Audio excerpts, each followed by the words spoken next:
The Davis County Mustangs play here on the Atomo Radio Sports Network. Now, let's head down to the gridiron and join the voice of the Mustangs, Ellis Kojo. Week one of the high school football season is here. And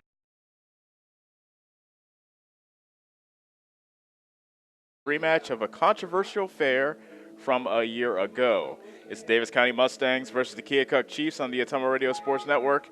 This is the Citizens Mutual pregame show. Call Sherry and Lisa for a free insurance quote. We're delighted to have you with us for this new season. I'm Ellis Kojo. Joining me momentarily, hopefully, will be Brad McCloskey. And we're also joined by Corey Finch, who is our producer as well. So a new season is being embarked here in Bloomfield, where Davis County and Keokuk will both look to start the season off on a high note. And we'll talk about the controversial opening game from last season in a little bit. But coming up next, we'll put a microscope on the Davis County Mustangs. They have a lot to replace after losing 18 seniors to graduation. You're watching Mustang football on the Atomo Radio Sports Network. Go Mustangs! Go Mustangs! Go Mustangs! Go Mustangs! Go Mustangs! Go Mustangs! Go Mustangs! Go Mustangs! Go Mustangs! The Davis County Mustangs would like to thank the community for their continued support.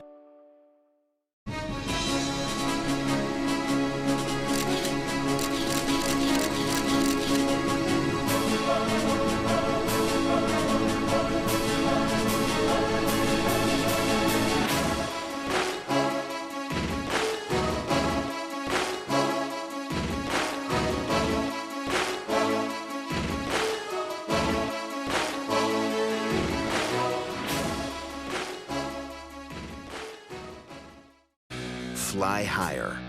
Go further. Do more. Pursue your passion with Polaris, the world leader in off-road. Live wide open in a high-performance RZR. Chase adventure on a legendary Sportsman. Or get more done with a hard-working Ranger. Enjoy savings up to $3,500 during the Polaris Factory Authorized Clearance. Slayton Polaris, 8 miles south and west of Pulaski. Hi, this is Chris Ledke, owner of Pulaski Lumber. I would like to personally invite you to see our updated inventory. We have a nice selection of tools, plumbing, flooring, tile, accessories, and as always, we can order in anything you might need. Josh is also available to offer you professional 3D drawings to design your new home, deck, or addition. We don't charge huge architect fees, but are confident you will be happy with our work. We look forward to meeting you at Pulaski Lumber, your start-to-finish lumberyard.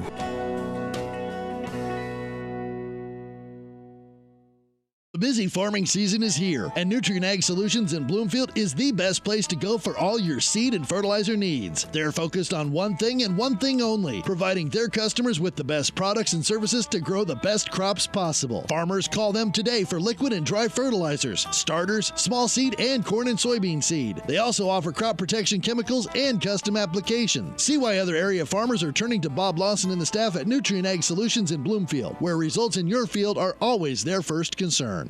Hi, this is Kendall with Citizens Mutual. It's a busy time of the year, so we want you to save as much time as possible. Whether you need internet, TV, or phone service, we can handle all of them for you. We also have a great selection of TVs ranging from 32 to 65 inch, as well as appliances. Stop in today, and remember, Citizens Mutual is owned and operated by its customers. So when you walk in the door, we don't just treat you like a customer, we treat you like you're the boss, because you are. We're looking forward to seeing you at Citizens Mutual, just off the square in Bloomfield. You're watching Mustang football on the Atomo Radio Sports Network.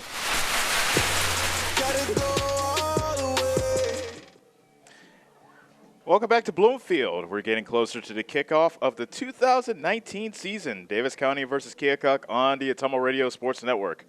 You're listening to the Citizens Mutual pregame show. Call Sherry and Lisa for a free insurance quote. High school sports ebb and flow as the years go by, and that perfectly illustrates Davis County's situation. Last year, the Mustangs were an experienced team loaded with seniors. This year, 18 seniors have graduated, leaving a gap that must be filled by underclassmen. Now, some of the underclassmen were looking to fill in some of the gaps, and I've talked to Coach Anderson about this before. Carson Zittler at wide receiver. Caden Glosser is a returning wide receiver. Actually, he was tied for the team lead in touchdowns with the outgoing senior Trevor Slayton. They both had 3. Gavin McCall, look out for him. He was a wide receiver that has switched to running back. So he'll shift to the backfield, and that backfield was hit hard by graduation. But probably the most notable, actually we'll get to the most notable there in a second. And so Dalton Reeves returns. He was a tight end / wide receiver last year. He'll do the same this year. Riley Heller, a big tight end. He will try to contribute as well for the Mustangs. One of the main areas, however, that require a replacement is quarterback.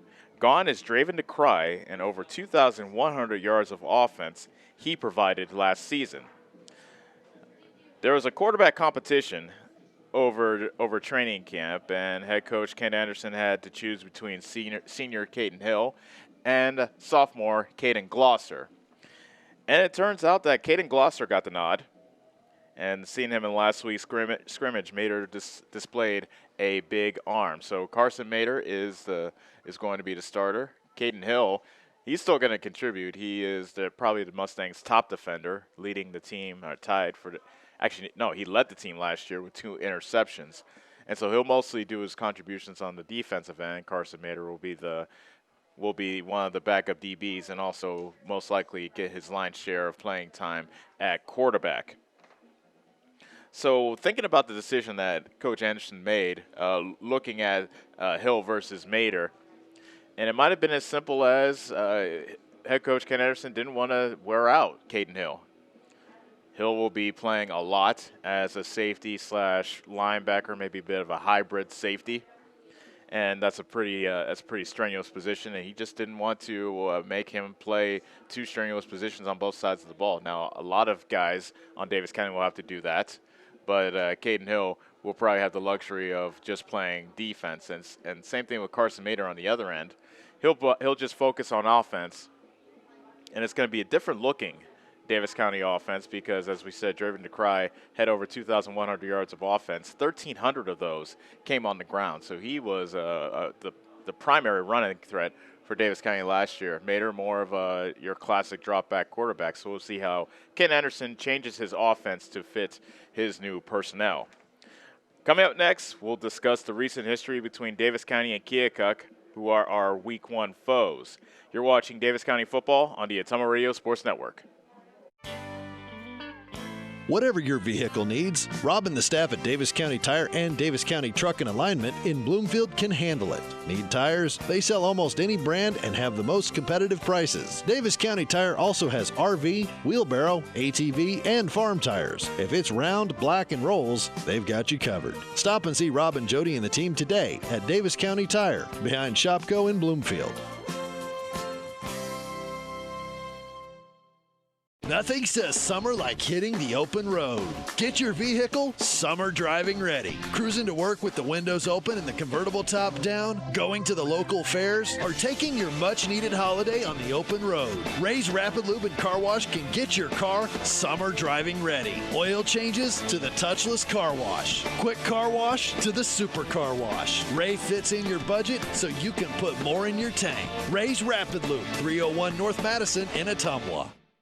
Whether you are a player, cheerleader, or coach, your friends at Petrita Orthodontics are cheering for you. We are proud of the students in our area and are happy to support them in their school activities. We want to see you smile on and off the field. If you or your child are in need of orthodontic care, call us for a free no-obligation appointment. We have many different options available to help your child's bite and smile. Call us today at Petrita Orthodontics in Ottumwa and Oskaloosa. We look forward to making you smile. Go Mustangs! Go Mustangs! Go Mustangs! Go Mustangs! Go Mustangs! Go Mustangs! Go Mustangs! Go Mustangs! Go Mustangs! The Davis County Mustangs would like to thank the community for their continued support. Hi, this is Chris Ledke, owner of Pulaski Lumber. I would like to personally invite you to see our updated inventory. We have a nice selection of tools, plumbing, flooring, tile, accessories, and as always, we can order in anything you might need. Josh is also available to offer you professional 3D drawings to design your new home, deck, or addition. We don't charge huge architect fees, but are confident you will be happy with our work. We look forward to meeting you at Pulaski Lumber, your start-to-finish lumberyard.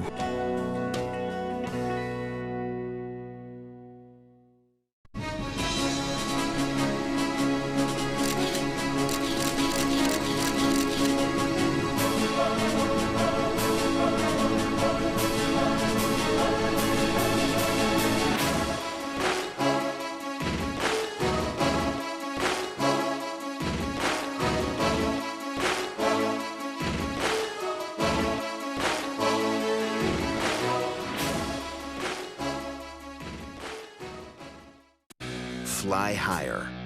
Go further. Do more. Pursue your passion with Polaris, the world leader in off-road. Live wide open in a high-performance RZR. Chase adventure on a legendary Sportsman. Or get more done with a hard-working Ranger. Enjoy savings up to $3,500 during the Polaris Factory Authorized Clearance. Slayton Polaris, 8 miles south and west of Pulaski. Hi, this is Chris Ledke, owner of Pulaski Lumber. I would like to personally invite you to see our updated inventory. We have a nice selection of tools, plumbing, flooring, tile, accessories, and as always, we can order in anything you might need. Josh is also available to offer you professional 3D drawings to design your new home, deck, or addition. We don't charge huge architect fees, but are confident you will be happy with our work. We look forward to meeting you at Pulaski Lumber, your start-to-finish lumberyard.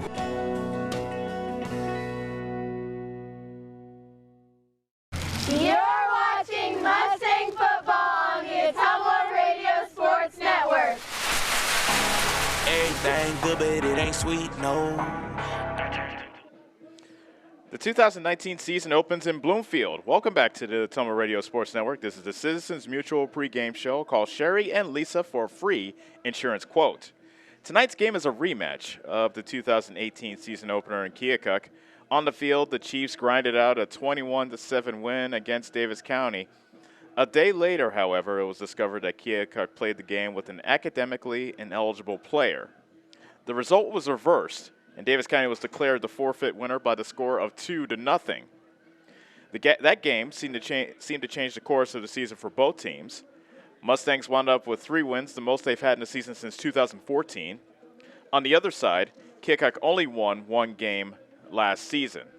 So from the Davis County perspective, probably not the way they wanted to win, but they went on to beat both Van Buren and Central Lee by very convincing margins. So they were able to, like I said, win 3 games for the first time in 5 years. However, the Chiefs, they only won 1 game last year versus West Burlington in Week 3 as they trudged through another rough season. Keokuk's an experienced team, however. They returned 9 starters on each side of the ball, and they're a group that's been together for quite a while. And I was talking with the radio guy from Keokuk, and he says that, yeah, they've been together quite a while. They've had a lot of turnover in their coaching staff. This is the 3rd head coach they've had in as many years. That's Josh Roberts, but he was the offensive coordinator for the Chiefs the last 2 years. So a lot of the terminology is, if not all the terminology, is the same. So a pretty seamless transition for the Chiefs. Actually, that's what the people with the Chiefs are telling me. Collectively, the Chiefs are a team that think they can take a step forward this season. They were an inexperienced bunch in the field, and it showed by winning just the 1 game, but plenty of returning starters, including the human blur disguised as a running back, Braylon Martinez. Watch out for him. The Chiefs are looking to hand out lumps of their own after taking their fair share the previous year. So it's going to be up to, I know the Chiefs want to feature Braylon Martinez a bit more. He was part of a 1-2 running back punch last year. Now he has the backfield, the lion's share of the backfield duties all to himself, and we'll see how he handles that newfound responsibility. But he is an electric player. He's the type of guy that can take it to the house at any moment. His longest touchdown of the year last year was 65 yards, so he is a touchdown waiting to happen anytime he gets his hands on the ball. So you definitely need to be on the lookout for one, Braylon Martinez, the senior. I think when it comes to Keokuk, though, they'll go as far as Corey Skinner will take them. Skinner last season completed just 37% of his passes for 541 yards, 6 touchdowns, and here's the number he's going to have to improve on, 17 interceptions. So he'll have to cut down the turnovers and give his team a chance. Braylon Martinez led the team with 569 rushing yards. That's 5.2 yards a carry and 4 touchdowns on the ground. Also, he was a threat receiving. Had 17 catches for 121 yards and 1 touchdown. Top returning wide receiver is Anthony Potratz. 19 catches for Anthony. He's a junior, 6'4" junior, so a big target on the outside. 181 yards, and he also had 2 touchdowns. So that's Keokuk. 1-8 last season, looking to reverse their fortunes here in 2019. Coming up next, we'll take a look at the Davis County starting lineups and go over just who needs to step up for the Mustangs as we head to our season opener. You're watching Davis County football on the Ottumwa Radio Sports Network. The busy farming season is here, and Nutrien Ag Solutions in Bloomfield is the best place to go for all your seed and fertilizer needs. They're focused on one thing and one thing only, providing their customers with the best products and services to grow the best crops possible. Farmers call them today for liquid and dry fertilizers, starters, small seed, and corn and soybean seed. They also offer crop protection chemicals and custom applications. See why other area farmers are turning to Bob Lawson and the staff at Nutrien Ag Solutions in Bloomfield, where results in your field are always their first concern. Hi, this is Kendall with Citizens Mutual. It's a busy time of the year, so we want you to save as much time as possible. Whether you need internet, TV, or phone service, we can handle all of them for you. We also have a great selection of TVs ranging from 32 to 65 inch, as well as appliances. Stop in today, and remember, Citizens Mutual is owned and operated by its customers. So when you walk in the door, we don't just treat you like a customer, we treat you like you're the boss, because you are. We're looking forward to seeing you at Citizens Mutual, just off the square in Bloomfield. Whatever your vehicle needs, Rob and the staff at Davis County Tire and Davis County Truck and Alignment in Bloomfield can handle it. Need tires? They sell almost any brand and have the most competitive prices. Davis County Tire also has RV, wheelbarrow, ATV, and farm tires. If it's round, black, and rolls, they've got you covered. Stop and see Rob and Jody and the team today at Davis County Tire, behind Shopco in Bloomfield.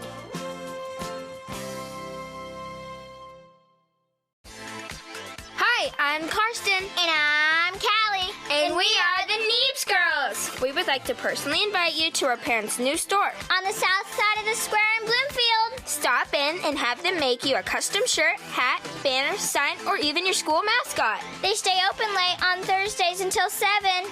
We hope to see you soon. Neebs Graphics, making you stand out.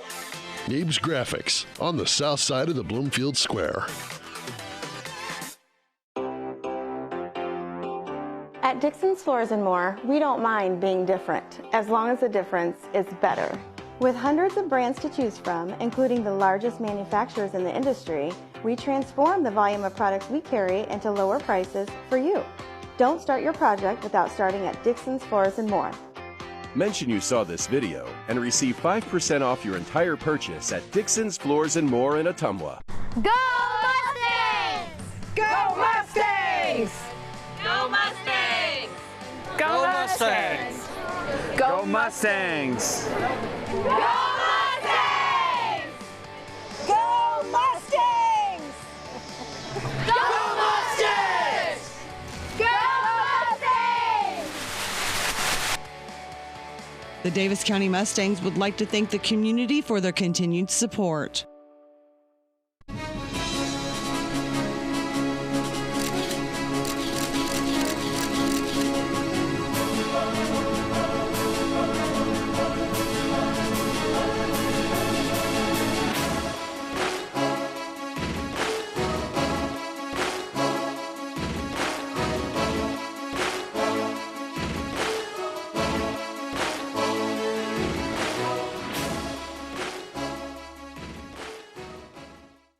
Fly higher. Go further. Do more. Pursue your passion with Polaris, the world leader in off-road. Live wide open in a high-performance RZR. Chase adventure on a legendary Sportsman. Or get more done with a hard-working Ranger. Enjoy savings up to $3,500 during the Polaris Factory Authorized Clearance. Slayton Polaris, 8 miles south and west of Pulaski. You're watching Mustang football on the Ottumwa Radio Sports Network.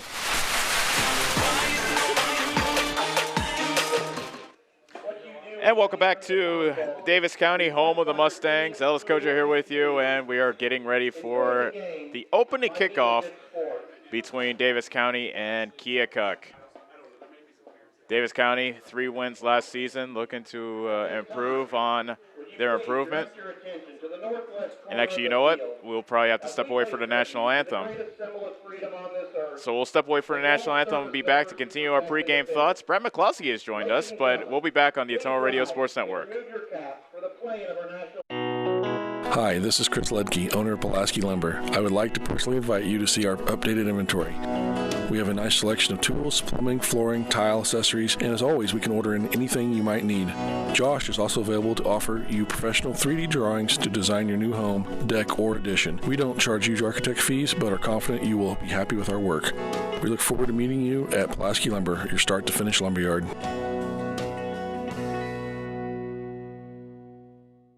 The busy farming season is here, and Nutrien Ag Solutions in Bloomfield is the best place to go for all your seed and fertilizer needs. They're focused on one thing and one thing only, providing their customers with the best products and services to grow the best crops possible. Farmers call them today for liquid and dry fertilizers, starters, small seed, and corn and soybean seed. They also offer crop protection chemicals and custom applications. See why other area farmers are turning to Bob Lawson and the staff at Nutrien Ag Solutions in Bloomfield, where results in your field are always their first concern.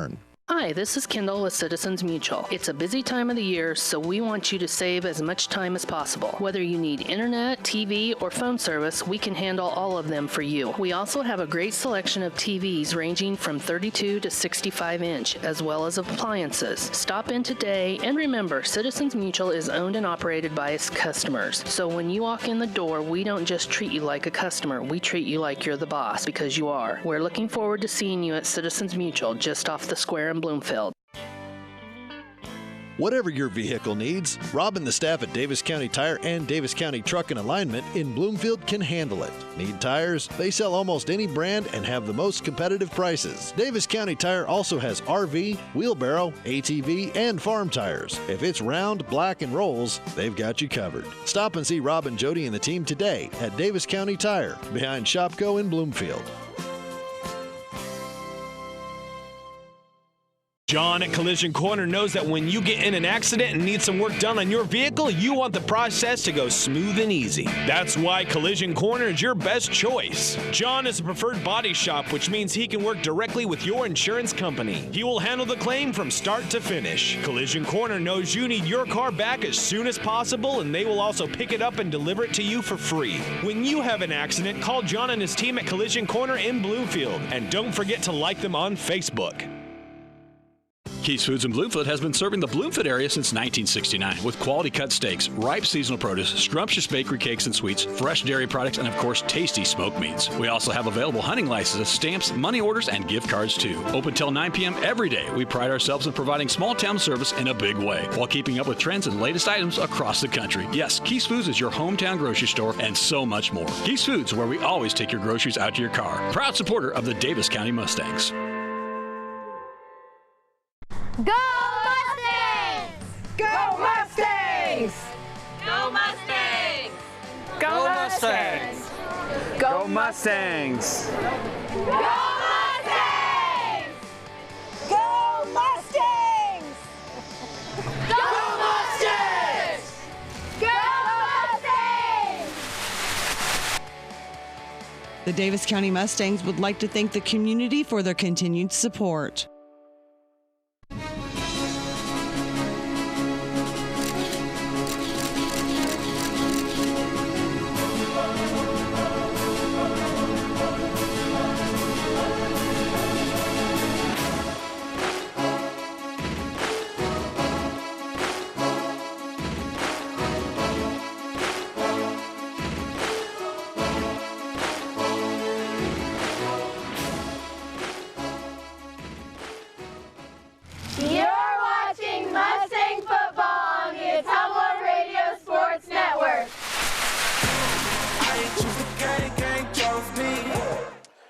And welcome back to Bloomfield. Starting lineups are being introduced for both Davis County and Keokuk. I'm joined by Brad McCloskey. Kind of strange to see Davis County playing Keokuk. You've got roots in Keokuk, don't you? Yeah, yep. I spent 4 years there as a principal, both at the high school and the middle school there. So, yep. I don't know if I'll recognize any of these names. You know, it's been a few years, but it is, I don't know, unusual for me to see the purple and black and white over there on the far sideline. It's a rematch of last year's season opener where Keokuk won on the field 21-7, but it turned out that they used an ineligible player, and that just threw everything into tizzy. Davis County got the forfeit win by the score of 2-0. That kind of changed the course of the season for both teams. Look at it from Keokuk's perspective. How does it feel to beat somebody on the field and turn out that, you know what, you don't get that win? I can't imagine. You know, I've never been there in that situation. But again, you know, I'm sure from the coach's perspective, they just have to keep reiterating with their kids that, you know, we won it on the field. You know, ignore what happened. That was a coaching mistake or an administrative mistake. But there's a lot of unknowns. You know, they have a new head coach. They got a lot of new things. So you just don't know, you know, what they're going to do. You don't have any film, so the kind of some of the unknowns are just like typical unknowns when you come into the first game of the season. Sure. You don't know exactly what you're going to see on the field and what you're going to match up against. Josh Roberts is their head coach, first year at the helm. This is the third year in as many years they're having a new head coach. But he was the offensive coordinator, so it's a hire from within. So it should be the same terminology. It shouldn't be that much of a turnover, you wouldn't think. Right. Yeah. You see some of the same things you would think, and you have some film on it from last year. And if I remember right, it was a well played game on both sides. I'm sure. You know, there were some early season mistakes that you make, and that's really going to be the key, as most early season games, is who, you know, takes care of the football and maybe takes advantage of those opportunities when the ball is on the ground.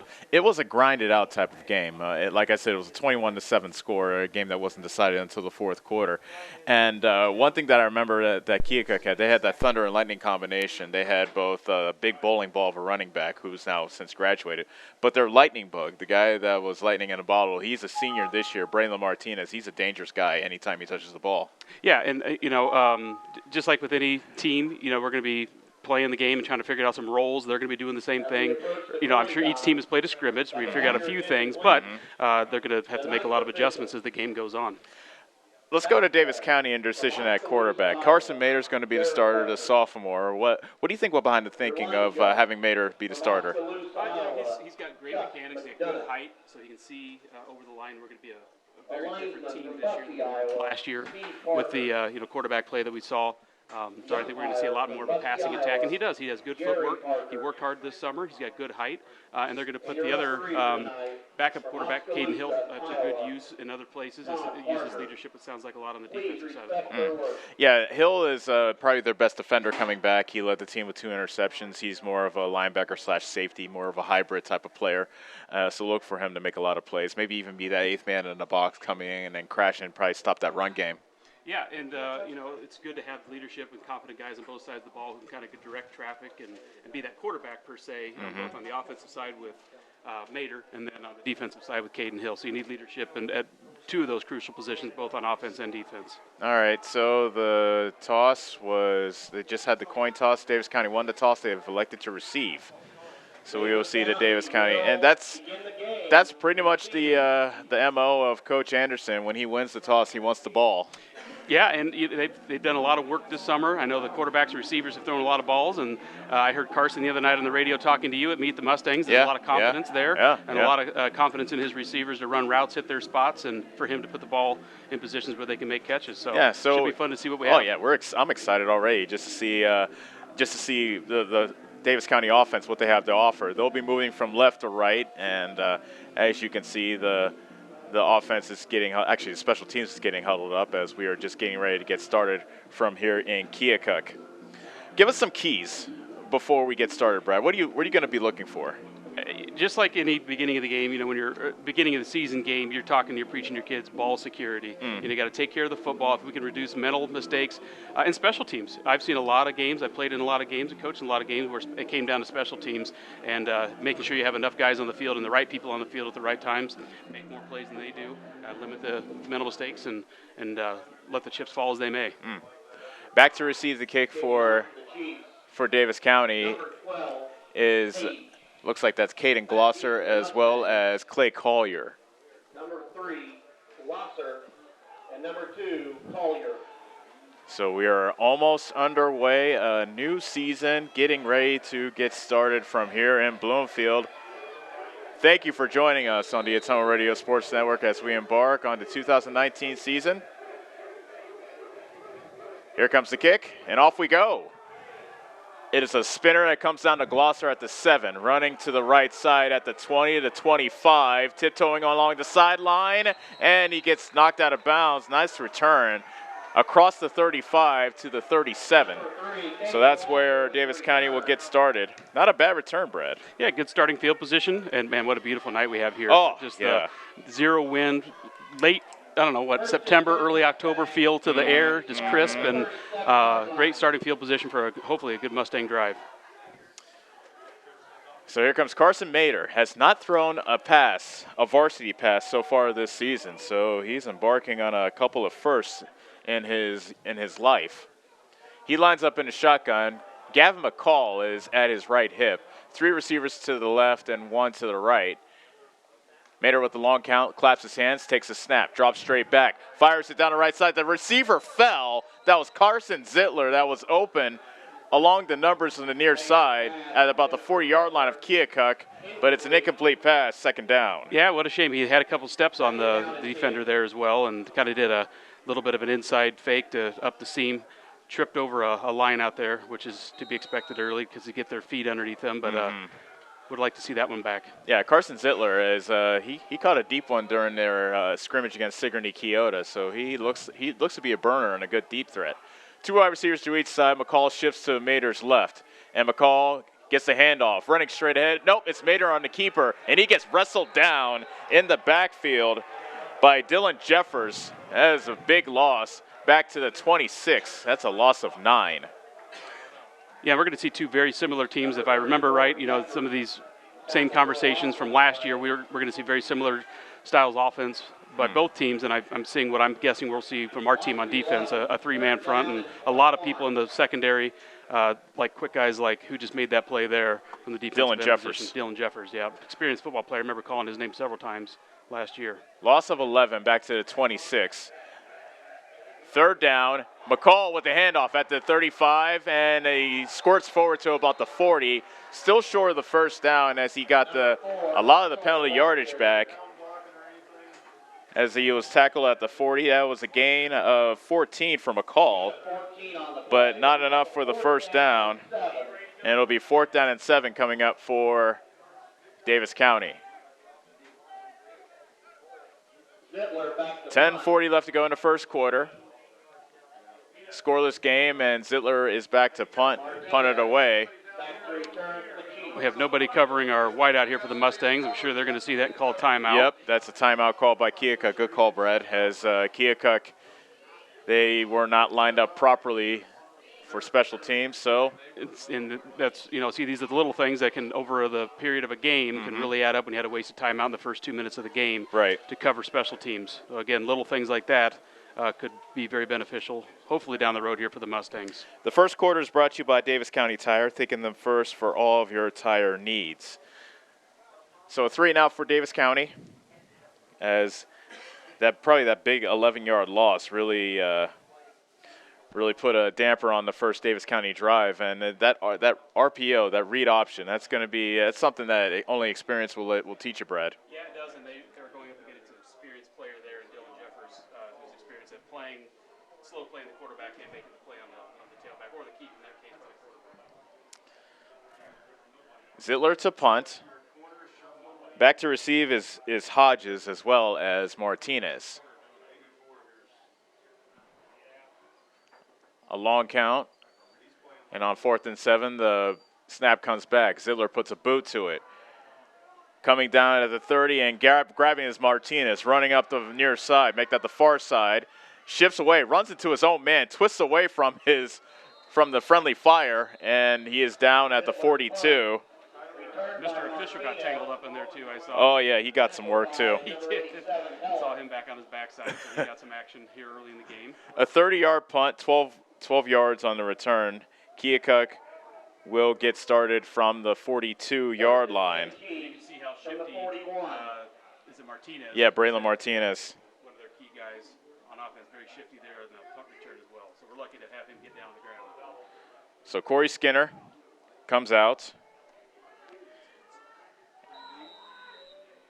He has Brandon Martinez to his left hip, 2 receivers to each side. 1st and 10 from their own 41. And it's intercepted on the left side. He threw it right into the bread basket of the Davis County defender. I didn't quite see who that was.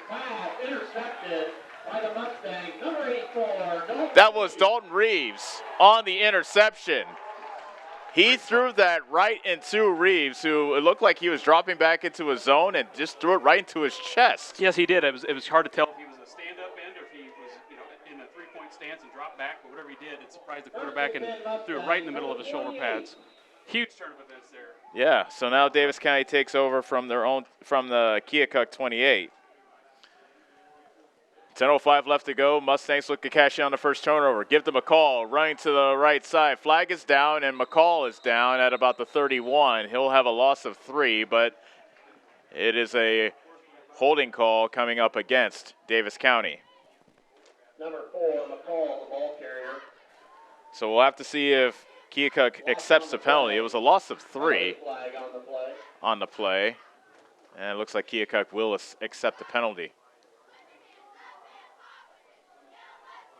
So first penalty goes against Davis County, taking them back to the Keokuk 42-yard line. Davis County looking to take advantage of the early turnover. Yeah, and you really do have to capitalize on that because we had the ball on the 28-yard line. Big penalty there. Now the line of scrimmage is the 42. Davis County looking to knock it into the end zone to our right. Trips to the right with a wide receiver to the left. McCall to the right of Mater. Mater gets a shotgun snap. Give them a call, shifting over to the left side and dives behind the left tackle and squirts forward to about the 41. Tackle made by number 55. And make that the 39, and that is a gain of 3. So 2nd and long coming up for Davis County as they go into the hurry-up. Ball at the 39, 2nd and 20, 9:22 left to go in the opening quarter. Mater with a quick throw, and it was a wide receiver screen intended for Heller, but it was knocked down by Anthony Potratz. Yeah, we're pretty lucky that one didn't get nabbed or knocked up and then caught and taken. There was nobody there to stop it. So we're fortunate to be playing another down here, although be it 3rd and long. Yeah, 3rd and long coming up for Davis County. Ball's at the Keokuk 39. 9:17 left to go in the opening quarter. No score here in week 1 of the season. Mater drops back, throws it deep down the middle. It's intercepted. And coming away with the ball, that's Colton Adderberg, shifting away from a couple of tacklers. And a flag is down as Adderberg gets tackled at midfield. And I think a player from Davis County got blindsided. And that was Clayton Garman that got blindsided. Didn't quite see the Keokuk player that hit him. And he was slow to get up, and he makes his way to the sideline. But I do believe, Brad, that'll be a personal foul. Yes, I saw the umpire signal to the other umpire. He's going to call either helmet to helmet or, as you said, a defenseless player blindside. So the teams trade interceptions. Mater throws a pick after Skinner opens the Keokuk season with a pick of his own. Penalty against the Chiefs on the return. So a personal foul penalty on the Chiefs. First down, Keokuk. That takes Keokuk back to their own 35. And that's where they will start their next possession. Both teams have traded turnovers here early on and still feeling one another out. But again, very similar teams offensively and defensively to what they're seeing on the other side of the ball. Skinner takes a shotgun snap, handoff to Martinez, running straight ahead, and he squirts his way forward to about the 40. That's a gain of 5. Number 24, Martinez with the carry. Tackled by number 77, Bowes. Bowles in on the tackle. 5-yard gain, 2nd and 5 coming up for Keokuk with 8:44 remaining in the opening quarter. No score between Davis County and Keokuk.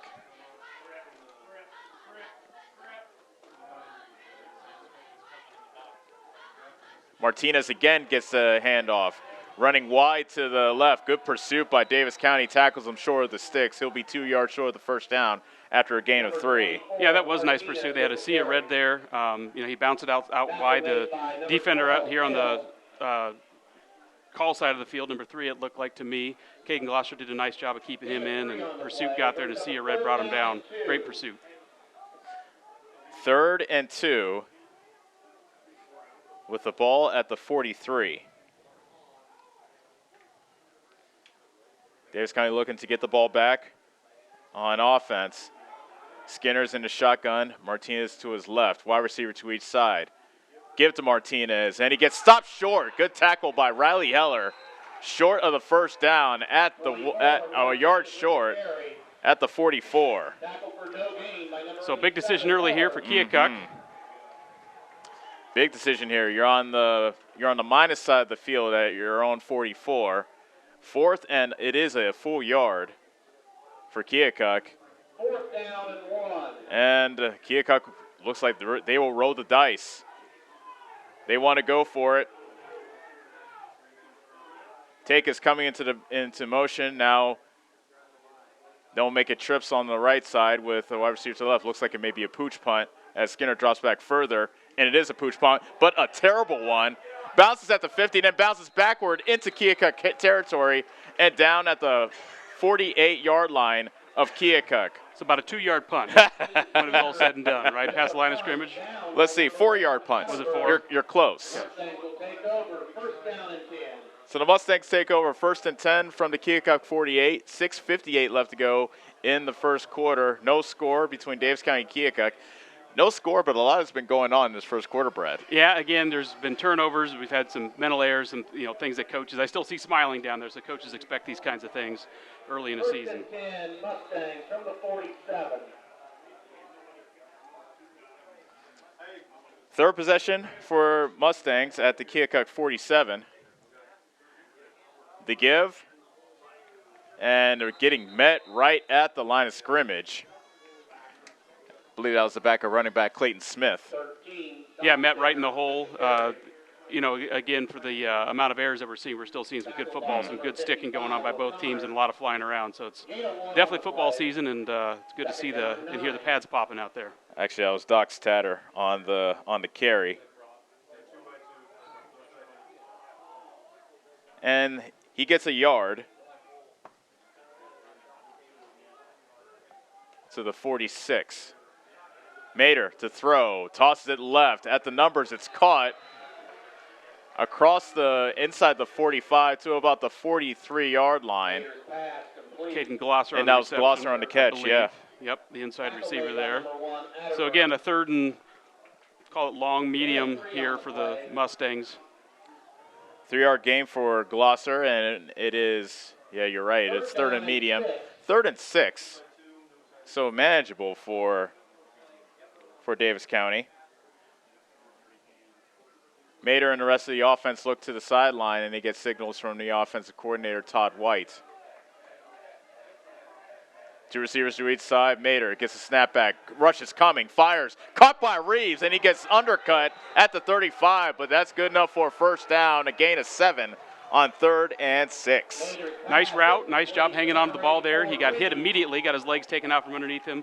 Held onto the ball after it made collision and contact with the ground. So great catch. Way to see it all the way through to a big 1st down. That was an 8-yard gain from Mater to Reeves, and a fresh set of downs for Davis County as they look to score the first points of the game. Now to give them a call, running straight up the gut. Inside the 35, keeps turning his legs, and it's a 3-yard gain to the 32.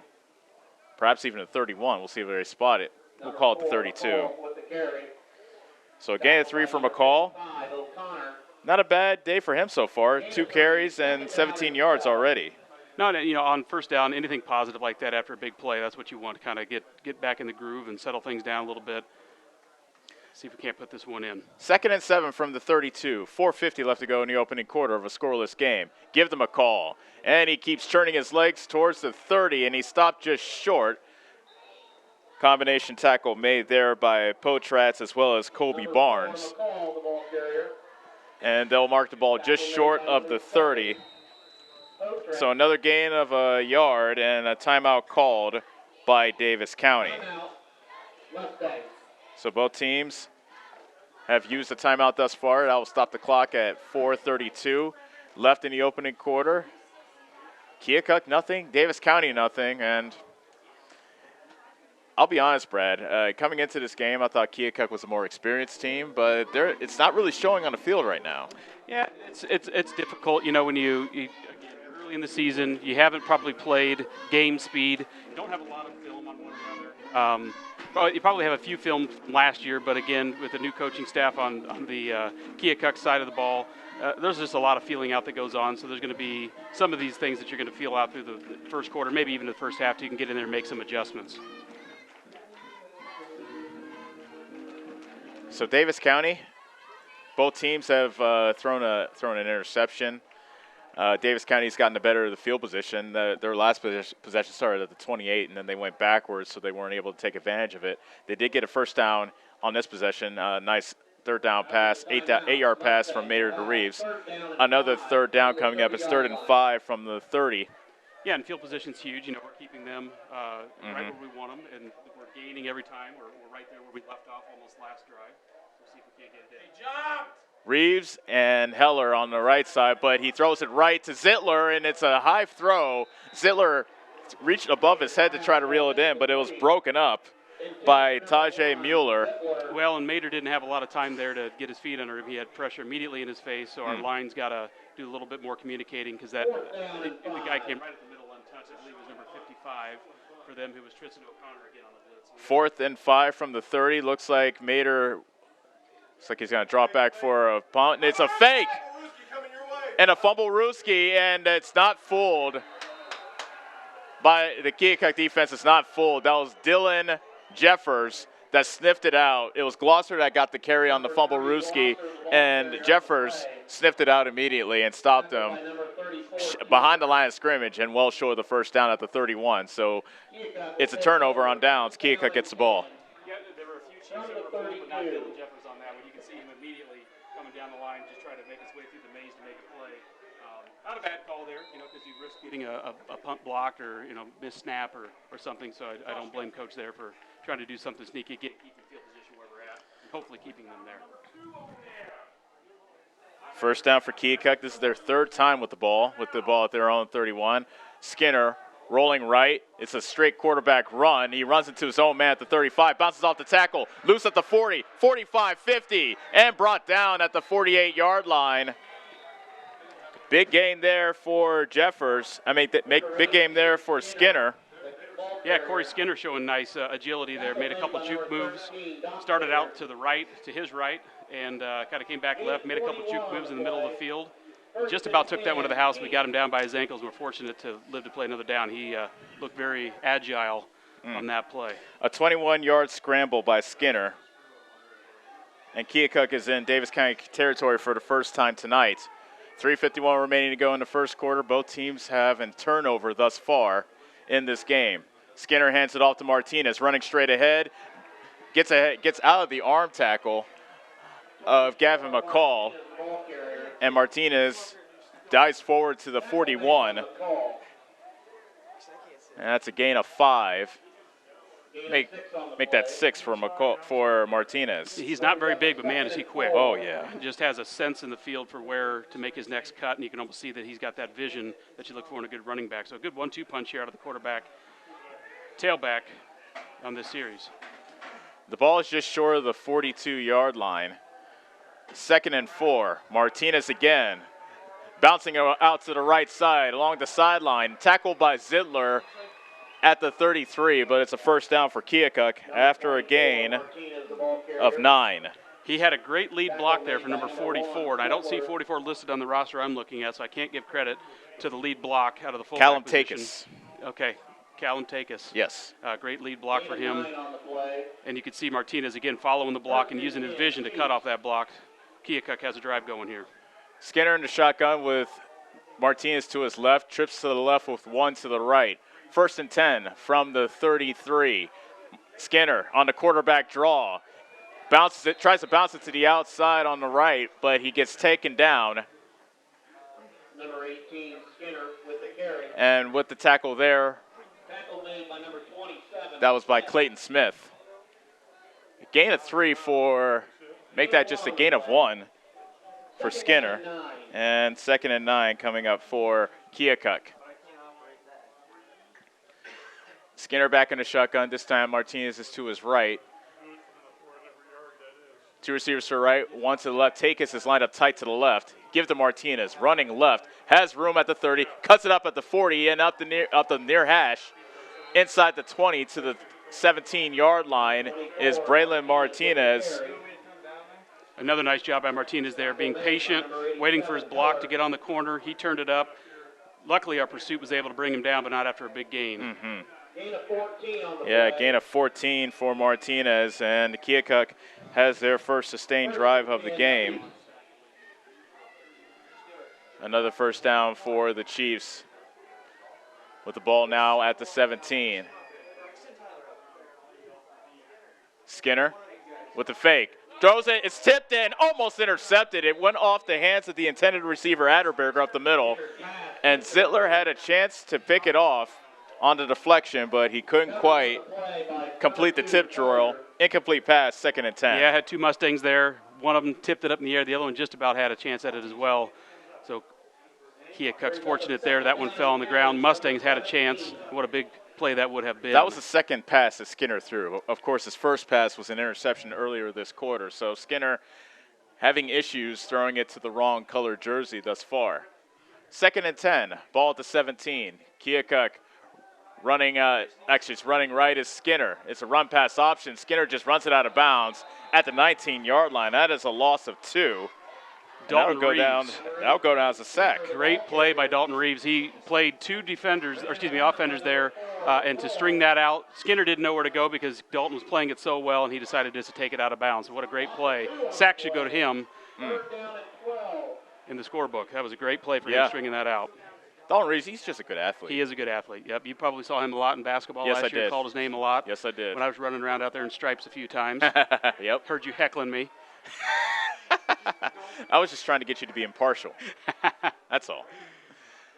3rd and a dozen with the ball at the 19. Snap back to Skinner. Fires it to the right, to the left side. Martinez got it inside the 10, at the 5, and it is a first down for Keokuk after a gain of 13 yards. I didn't see the route. I had a pole kind of blocking my view there. If that was some kind of bubble, quick little bubble hitch back. But whatever it was, again, anytime the ball's in that kid's hands, he's dangerous. So that brings up 1st and goal from the 5. A key 3rd down completion for Keokuk keeps the drive alive. 23 seconds left to go in the opening quarter. Give to the up back. That's Takis fighting his way to the goal line, and he is stopped short. About a yard short of the goal line is Callum Takis. Keokuk. And that might be the last play of the first quarter. Keokuk lining up in their power set there and gave the fullback dive. When we come back, it'll be 2nd and goal from the 1 after a scoreless quarter number 1. At the end of 1, Davis County nothing, Keokuk nothing. We'll be back to see if Keokuk can knock it into the end zone after we flip the field. You're watching Davis County football on the Ottumwa Radio Sports Network. Fly higher. Go further. Do more. Pursue your passion with Polaris, the world leader in off-road. Live wide open in a high-performance RZR. Chase adventure on a legendary Sportsman. Or get more done with a hard-working Ranger. Enjoy savings up to $3,500 during the Polaris Factory Authorized Clearance. Slayton Polaris, 8 miles south and west of Pulaski. Hi, this is Chris Ledke, owner of Pulaski Lumber. I would like to personally invite you to see our updated inventory. We have a nice selection of tools, plumbing, flooring, tile, accessories, and as always, we can order in anything you might need. Josh is also available to offer you professional 3D drawings to design your new home, deck, or addition. We don't charge huge architect fees, but are confident you will be happy with our work. We look forward to meeting you at Pulaski Lumber, your start-to-finish lumberyard.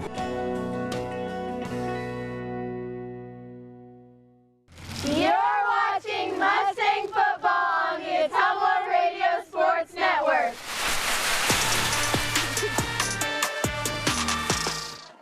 After a scoreless first quarter, We flip the field, and the first play of the second quarter, 2nd and goal for the Chiefs at the Davis County 1. Keokuk starting at their own 31, getting a couple of key third down completions from Skinner. Give to Takis up the middle, touchdown Keokuk. Takis on the fullback dive, punches it in from a yard, and Keokuk strikes first here in Bloomfield. Yeah, that was a nice drive by them. I mean, that was a diverse drive. They did a little bit of zone read with their halfback Martinez, some keep by the quarterback. They threw the ball a couple times, so well-balanced strike there. They were in the power set on the goal line. So a nice offensive drive there, which we need to answer. In to kick the extra point is Hunter Hagee. Hagee, 5'10", 135 pounds. Flag down, thrown by the back judge. Penalty flag for Illegal substitution called against, delay of game called against Keokuk. And with PATs, and we know from last year, PATs is not a guarantee. That 5 yards could be huge, Brad. Yeah, it can be. And it, again, these little things early in the game and early in the season, a bunch of these little things could be the difference in the game over the entirety of a game. So we shall see. Hunter Hagee now, this is a 25-yard extra point. The kick is up, and he boots it through. 11:55 left to go in the second quarter. Our new score, Keokuk 7, Davis County nothing. We'll take a break and come back to see if Davis County has an answer on the Ottumwa Radio Sports Network.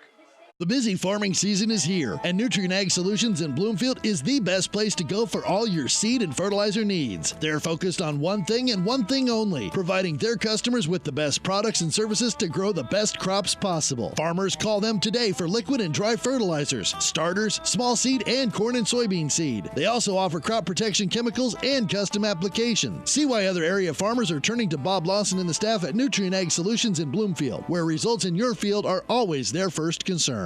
Hi, this is Kendall with Citizens Mutual. It's a busy time of the year, so we want you to save as much time as possible. Whether you need internet, TV, or phone service, we can handle all of them for you. We also have a great selection of TVs ranging from 32 to 65 inch, as well as appliances. Stop in today, and remember, Citizens Mutual is owned and operated by its customers. So when you walk in the door, we don't just treat you like a customer, we treat you like you're the boss, because you are. We're looking forward to seeing you at Citizens Mutual, just off the square in Bloomfield. You're watching Mustang football on the Ottumwa Radio Sports Network. 69-yard touchdown drive by Keokuk that spanned the end of the first quarter and the first play of the second quarter has given the Chiefs a 7-0 lead with 11:55 left to go in the second quarter. Great to have you with us back here in Bloomfield on the Ottumwa Radio Sports Network. First game of the 2019 season. Both teams looking to start the season off 1-0. There's a kick by Hagee. A spinner that comes down to Glosser at the 10. Running to the near side at the 20. Swings it outside to the 25. Across the 30 to the 31-yard line before getting tackled by Caleb Spurgeon of Keokuk. So good starting field position once again. We're past the 30-yard line. We're going to need a little bit better offensive line play, so our guys need to communicate and give Carson a little bit more time to make decisions, whether that be, zone read, give to the tailback, keep himself, or, 2 or 3 step drop for a pass. He's got to have more time than he's had so far in this game. Carson Mader, 1 of 2 so far. Make that 1 of 4. An 8-yard completion, also an interception so far for the young sophomore. Davis County starts this possession with Dockstader behind Mader. He gets the handoff. Dockstader dancing in the backfield, gets cut down behind the line of scrimmage, back to the 30-yard line, and that's a loss of 2.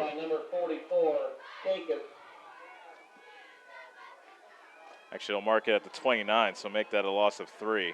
Loss of 3 on the play. So that will bring up 2nd and 13. Second and a baker's dozen for Davis County with 11:20 left to go in the second quarter. And the Mustangs trail it 7-0.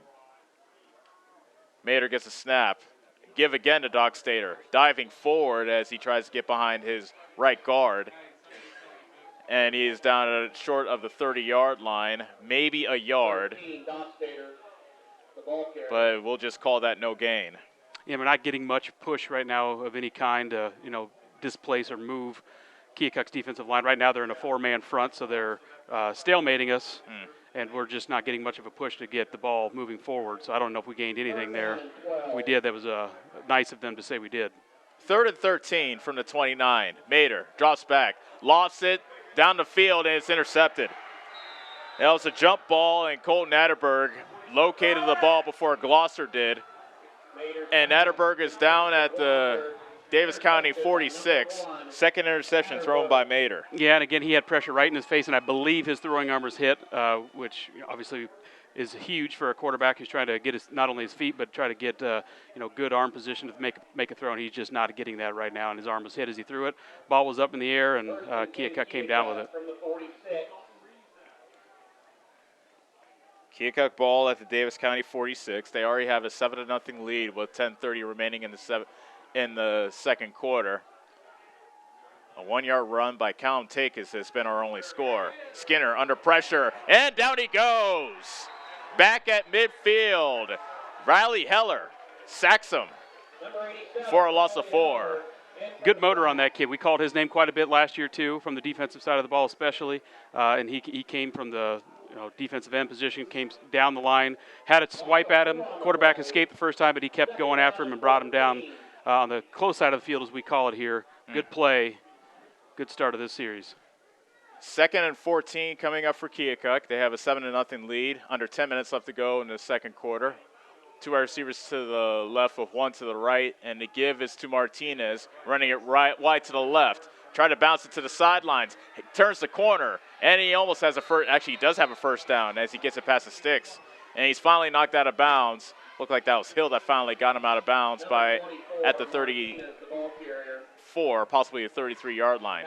Yeah, I didn't see who our corner was on the far side of the field, but he just took a half a step, duck in, trying to make a play, lost contain, and that gave them about 7 or 8 more yards for Martinez, who, again, is very quick, fleet of foot, and, again, we're lucky that we kept him from scoring a touchdown there. Lived to play another down, I guess.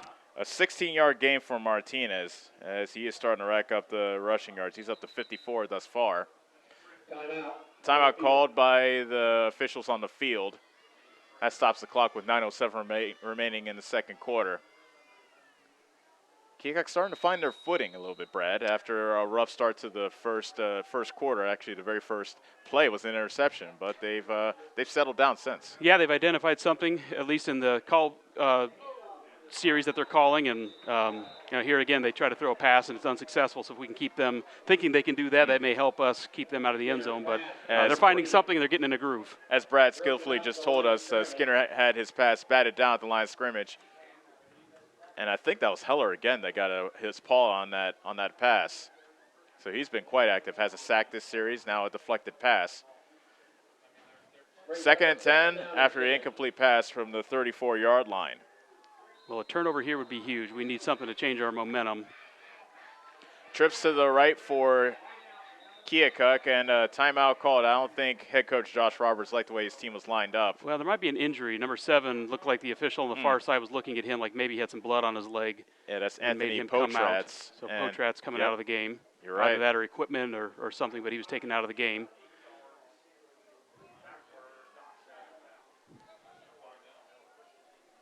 Atterberg, Takis, and Mueller are the wide receivers to the right. Checking in and splitting out to the left is Tucker Hannon. Skinner with the wide receiver screen, and it's dropped by Mueller at about the 35. Looked like that tunnel screen would have gotten himself some decent yardage, but he dropped it, and 3rd and 10 is coming up. Yeah, that looked like a decent ball, too. He hit him right in stride, so we're fortunate there because he had some green ahead of him had he come up with that play. So fortunate for the Mustangs, he dropped that ball. But a good ball by Skinner, which we don't want him getting his groove because they got everything else going right now. 3rd and 10 for Keokuk. 9:48 remaining in the second quarter, 7-0 Keokuk. 2 receivers to each side. Skinner fires to the right sideline. Caught by Mueller at the 25, surging forward, and looks like he got the first down after a gain of 11. So just got past the sticks to Mueller. That was good awareness by Mueller, kind of lunging there after he saw the defenders coming towards him and getting the yards he needed for that first down. Yeah, he's a senior, so good field awareness and knew where the sticks were. Made a good play. It was a long throw over here, again, to the sideline, as we call it, and able to get the first down. So good senior play. Senior to senior connection, I believe. 1st and 10 from the 22. Skinner in the pistol. Play action. Pass is juggled and dropped. I think that was Dockstader that submarined the wide receiver over the middle and prevented him, or separated him from the ball. Yep. That was Adderberg, the intended receiver, who gets up limping. That was a good stick and a nice job to, as you said, separate him from the ball because he was juggling, and I think he would have come up with that. So a good stick by the defensive senior out of the safety position. 2nd and 10 from the 23-yard line. 8:12 remaining in the second quarter. Keokuk 7, Davis County nothing. First game of the season. Winner looking to get a leg up on the new year with a 1-0 record. Trips to the left with a wide receiver to the right. Pitch to Martinez, running left. Stutter steps on, puts his foot down. Nice tackle as he got cut, as he tried to cut back. And that was Gavin McCall that got him down inside the 20 to about the 17. A gain of 6 for Martinez. He just has good vision. And a big third down coming up for Keokuk. And as you said earlier, you know, he's a veteran player. He's been lots of experience. He's a senior, but he's shifty, quick, little, so he can hide behind those linemen well, and he's got good vision. Davis County looking to stop Keokuk here on 3rd down. It's 3rd and 5 from the 16. Running back to each side of Skinner. He takes a shotgun snap, lofts it to the left side of the end zone, and it's a touchdown. Anthony Potratz reels it in, a 16-yard pitch and catch from Skinner to Potratz. 13-0 Chiefs with the extra point coming up. That was a good route there by Potratz, Jr. 6'4", so a good target out there for Skinner. And, man, Skinner put that one right on the money, too. Hunter Hagee to add the extra point. And it's good. 7:23 left to go in the second quarter. Keokuk now with a 14-0 lead. All their points have been scored here in the second quarter. We'll be back on the Ottumwa Radio Sports Network. Whatever your vehicle needs, Rob and the staff at Davis County Tire and Davis County Truck and Alignment in Bloomfield can handle it. Need tires? They sell almost any brand and have the most competitive prices. Davis County Tire also has RV, wheelbarrow, ATV, and farm tires. If it's round, black, and rolls, they've got you covered. Stop and see Rob and Jody and the team today at Davis County Tire, behind Shopco in Bloomfield.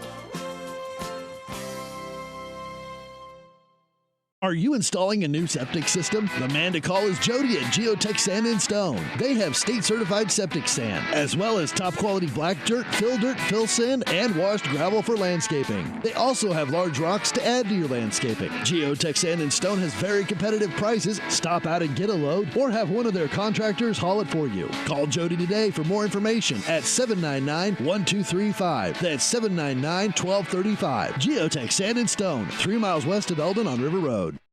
You're watching Mustang football on the Ottumwa Radio Sports Network.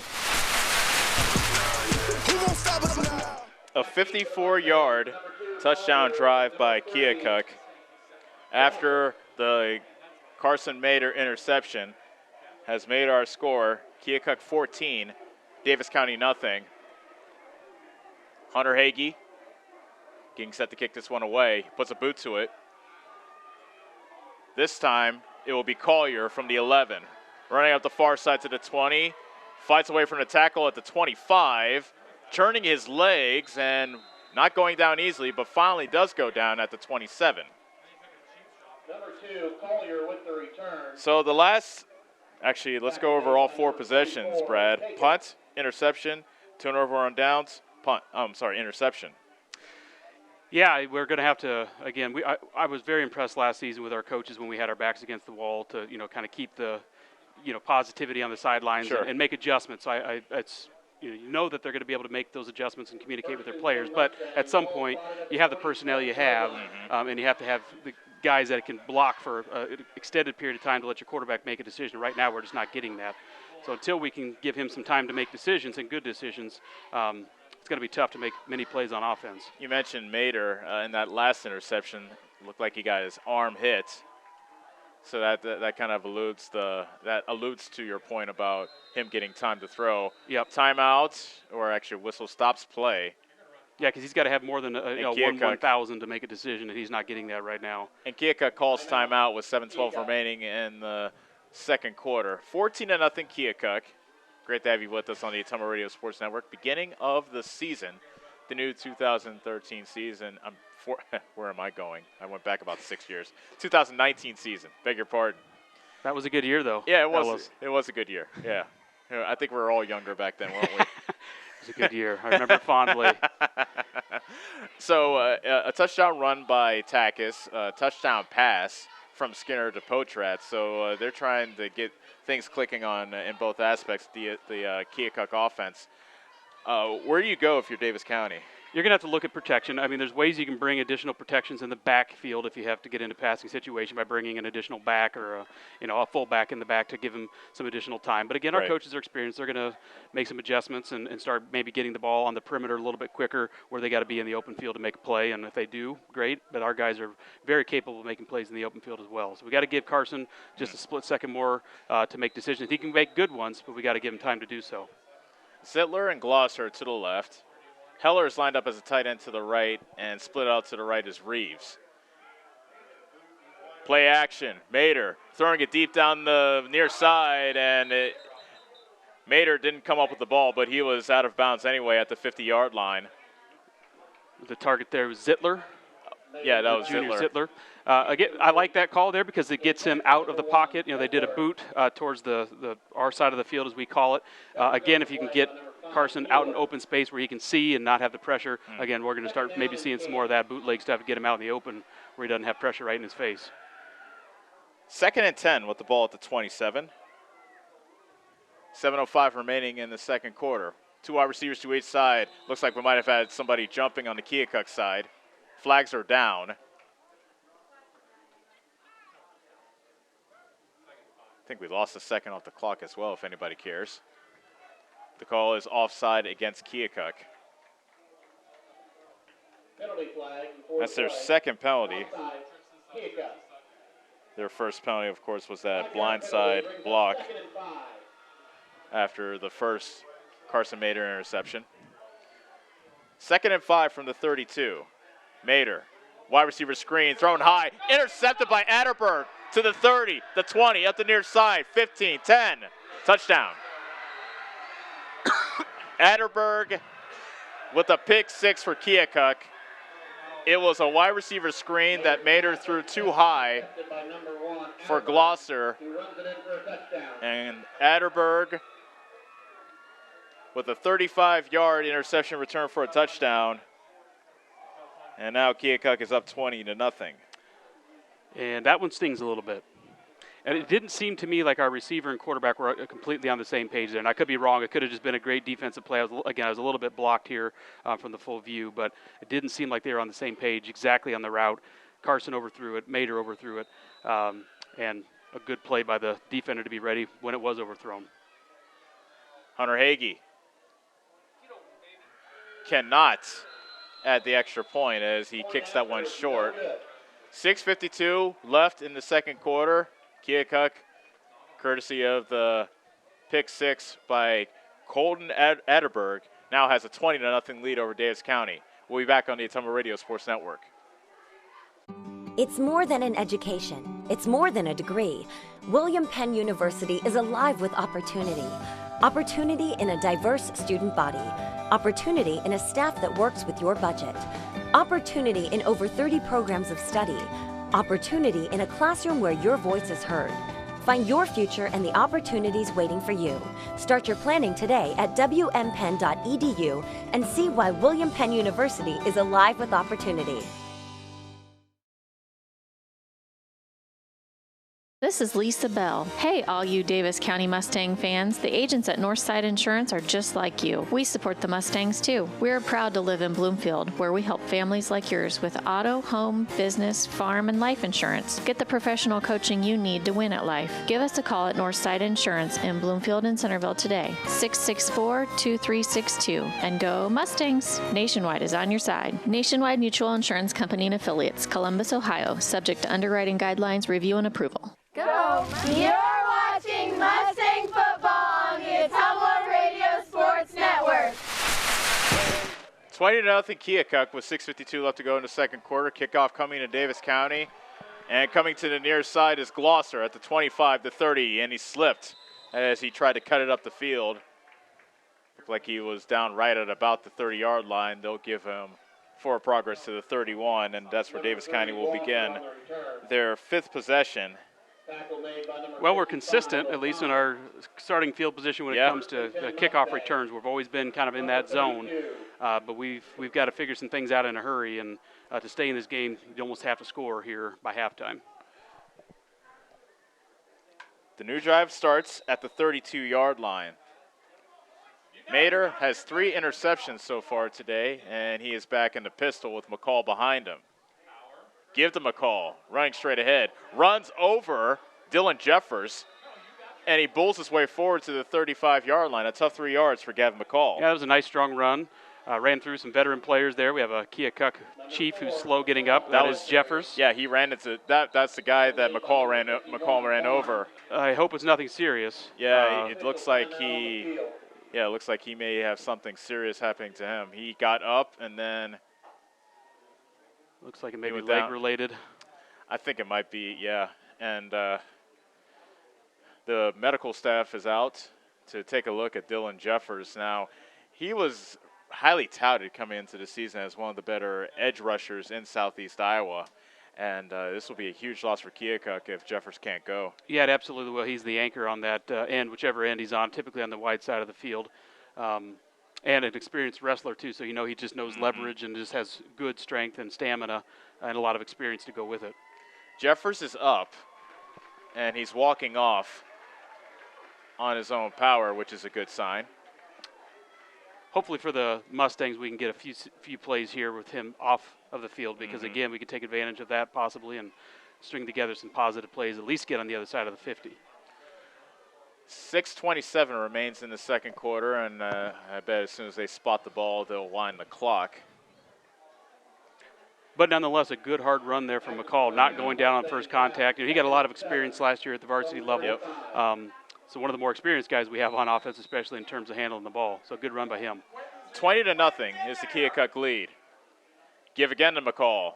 Stutter steps in the backfield, tries to bounce it out to the left side, and he gets some positive yardage, and he finally gets wrestled out of bounds by Colton Atterberg.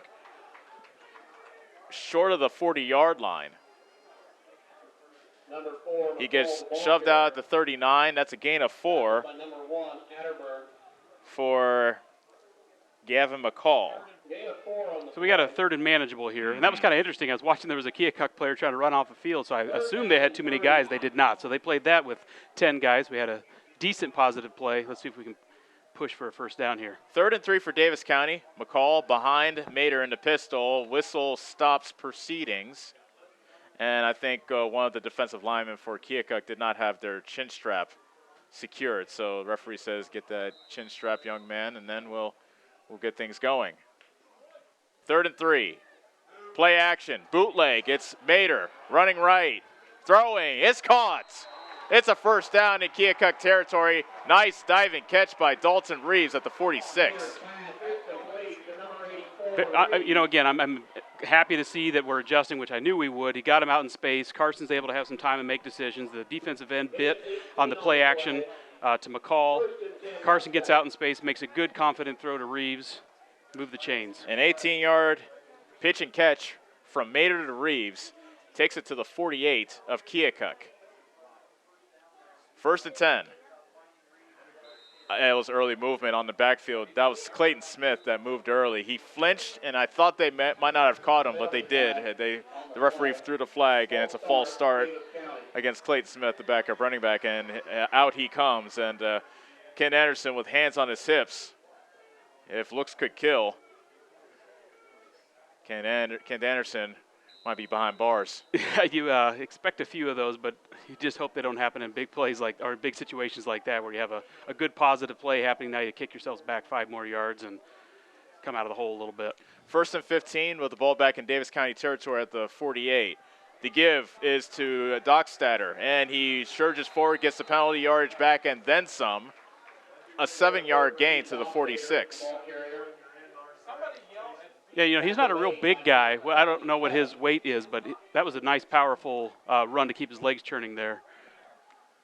Yeah, you're right. They don't have their weights posted up there. Well, I can tell you he's not huge, but that was a nice, tough run up the middle. He kept the leg going, and again, like you said, he got back all of the penalty yards and then some for a second and at least manageable here. 2nd and 9 from the 46. Dockstader with the give again. Running room on the left side, and he has himself almost a first down. Actually, he might have a first down. Yeah, he's right at it. He's definitely right at it, and a good vision by him. He looked outside just for a split second, tucked it back up in the middle. Good positive gain. It's going to be 3rd and short. 38-yard line is the line of scrimmage, about half a yard short of the first down. 3rd and short. Mustangs quickly up to the line. Mater looking to draw the Keokuk defense offside, but the line does not budge. 2 receivers to the left with 1 to the right. Snap to Mater. Gives it to Dockstader, and he gets wrestled down behind the line of scrimmage.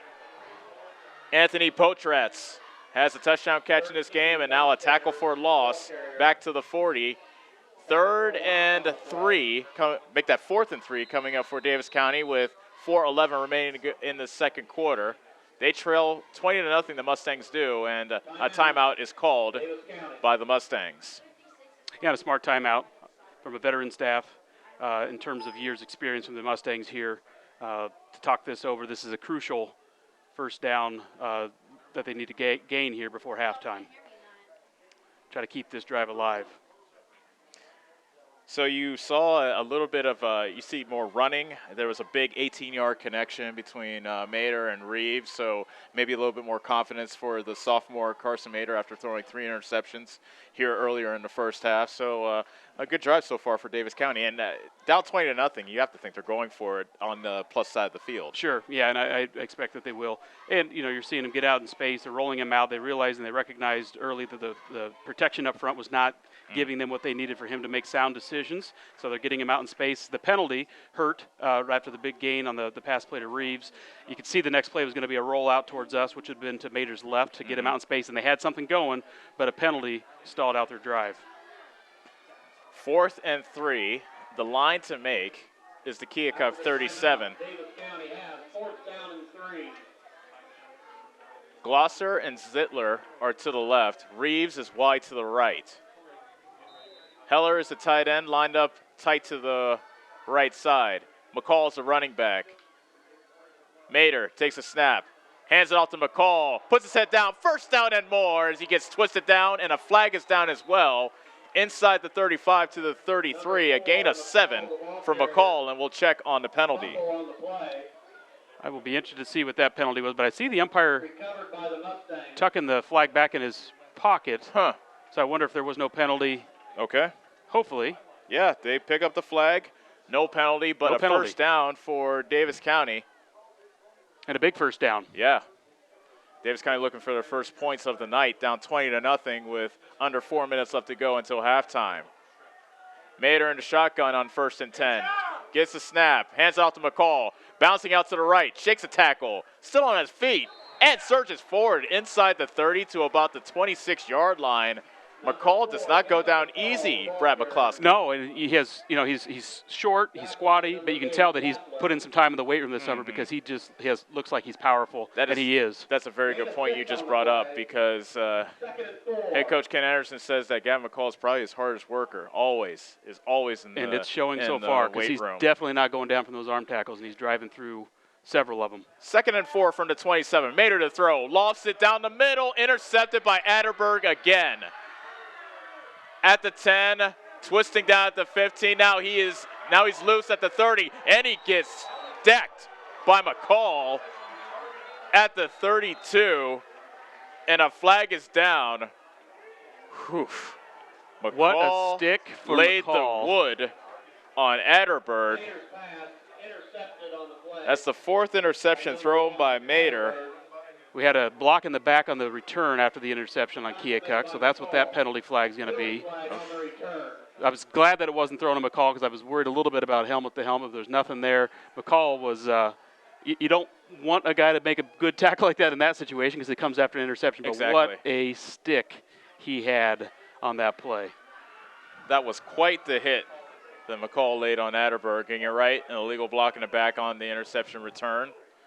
4th interception thrown by Carson Mater, and the turnover battle now is 4-1 on the bad side for Davis County. Again, we're going to have to just make a decision at some point to say we're not doing any more drop back pass for right now. He's just not comfortable doing it. We got to get him out in space. He's very comfortable when he's booting, especially to his strong side, which would be his right arm.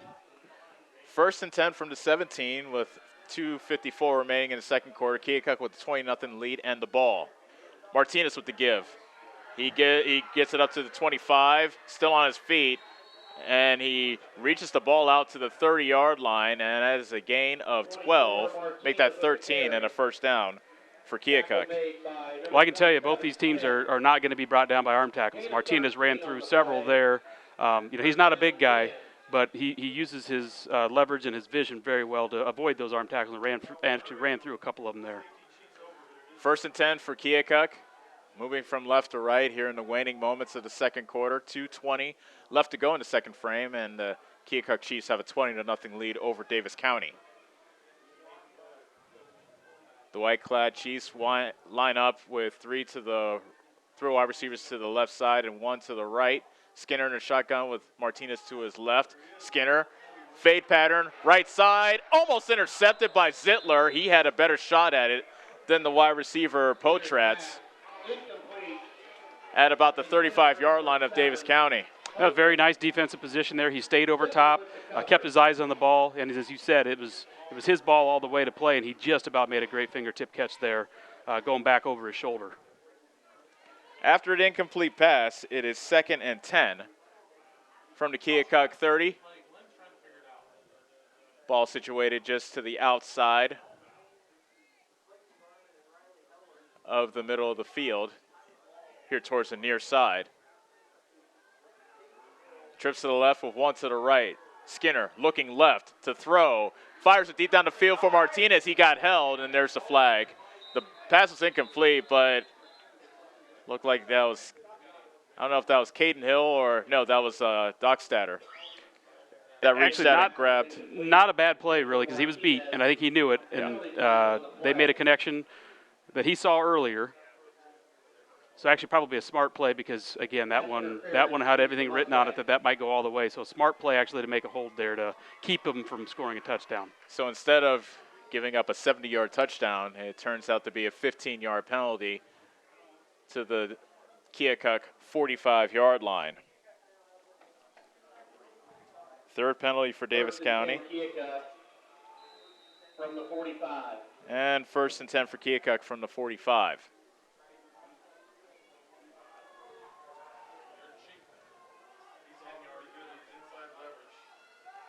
Skinner to throw. Quarterback draw. At midfield. Cuts it at the near hash and wrestled down at the 40-yard line. A gain of 15 and another first down for Keokuk.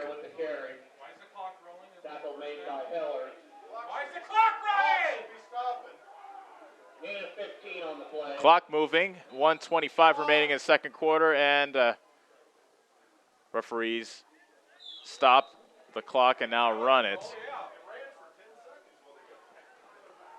20-0 Keokuk. They look to add on before halftime.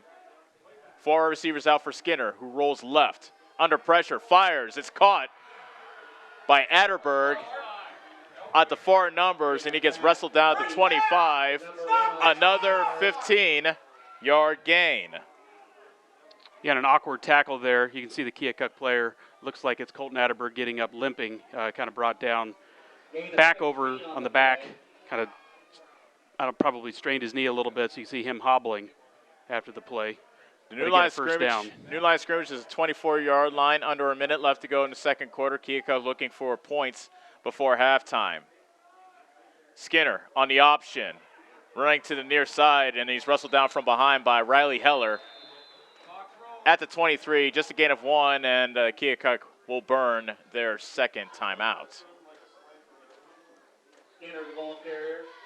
Well, this feels like a must-stand drive to me. I mean, we saw some good things from our team, so we know we can move the ball. Yeah. I have confidence that we can come back from this deficit. It makes it very difficult if they have an opportunity here to put this one in. So a turnover will be huge, or at least keep it to a field goal.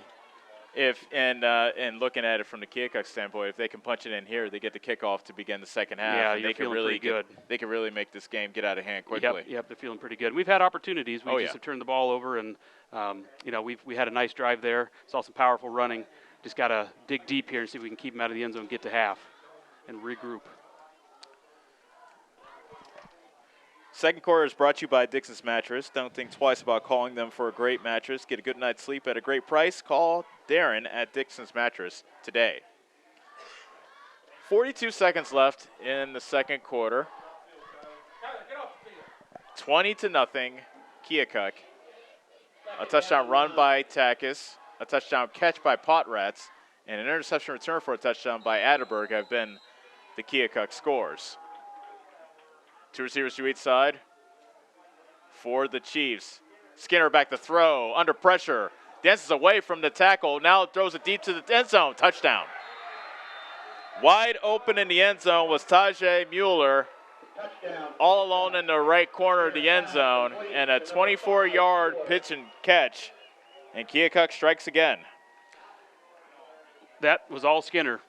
He sidestepped 1, 2, maybe even 3 defenders who had a chance at him there. Kept his poise, kept his vision downfield, saw Mueller in the end zone, and made a good play. Hunter Hagee in to kick the extra point. No good. Hit it off the left upright. No good. 33 seconds remain until halftime. 26-0 is the Keokuk lead. We'll take a break and see what Davis County does to end the half on the Ottumwa Radio Sports Network.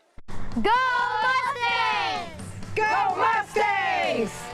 Go Mustangs! Go Mustangs!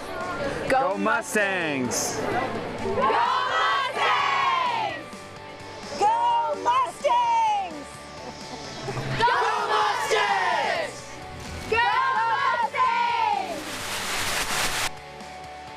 The Davis County Mustangs would like to thank the community for their continued support.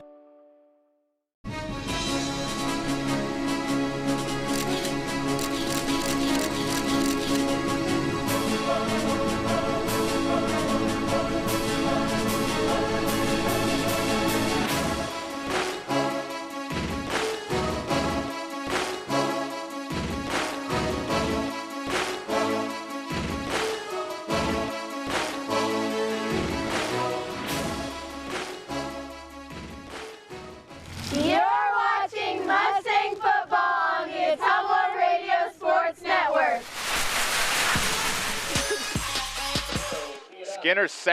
Corey Skinner's second touchdown pass has extended the Keokuk lead to 26-0 at halftime. Or I beg your pardon, the second quarter, which has 33 seconds left in it. Hunter Hagee to kick this away to either Gloucester or Collier. A flag thrown by the official on the far side. Did he drop his flag again, or what do we got?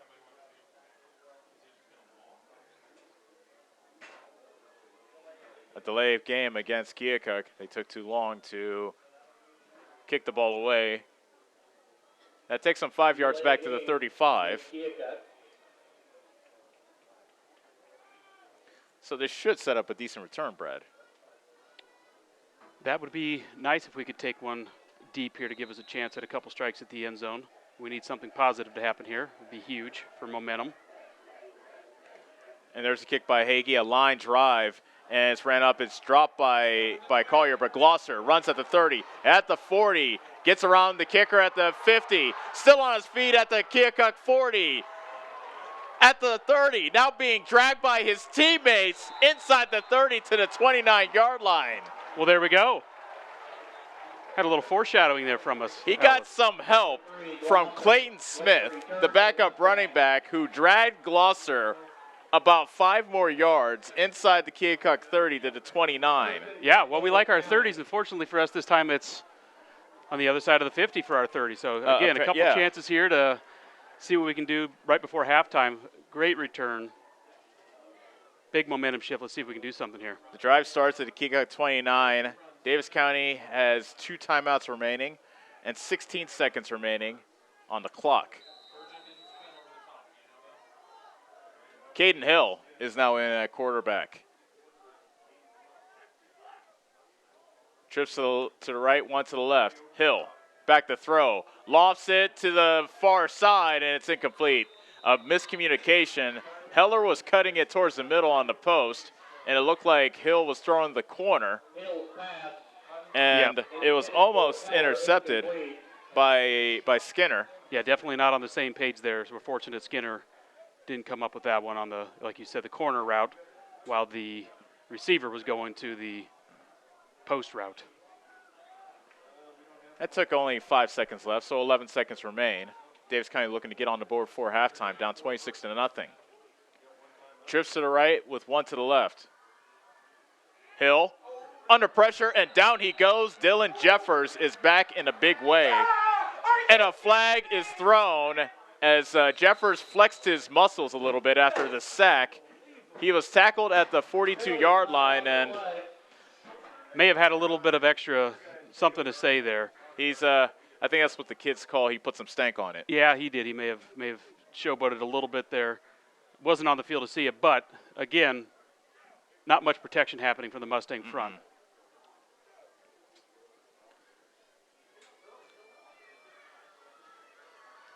The penalty is marched from the dead ball spot, which is the 41, it looks like.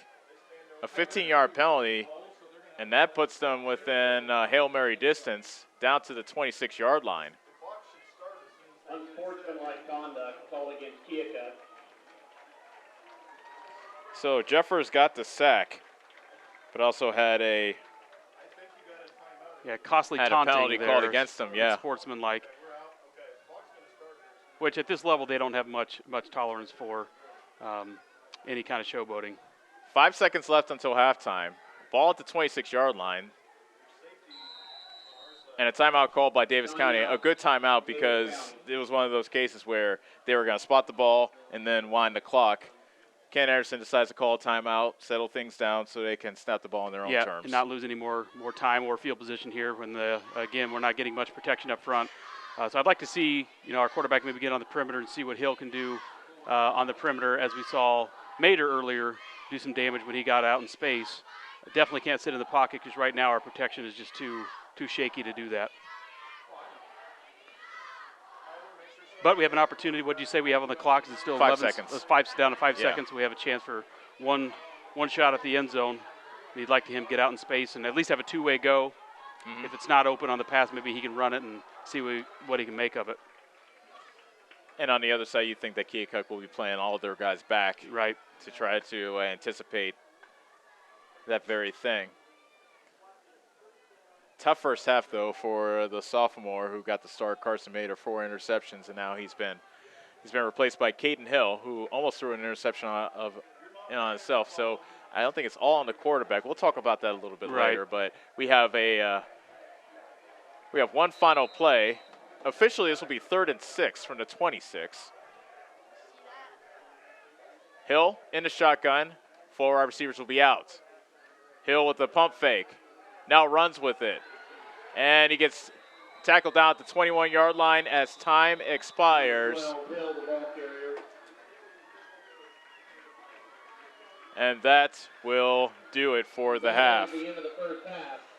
Our score at halftime, Keokuk 26, Davis County nothing. We'll be back to start the halftime show from here in Bloomfield on the Ottumwa Radio Sports Network.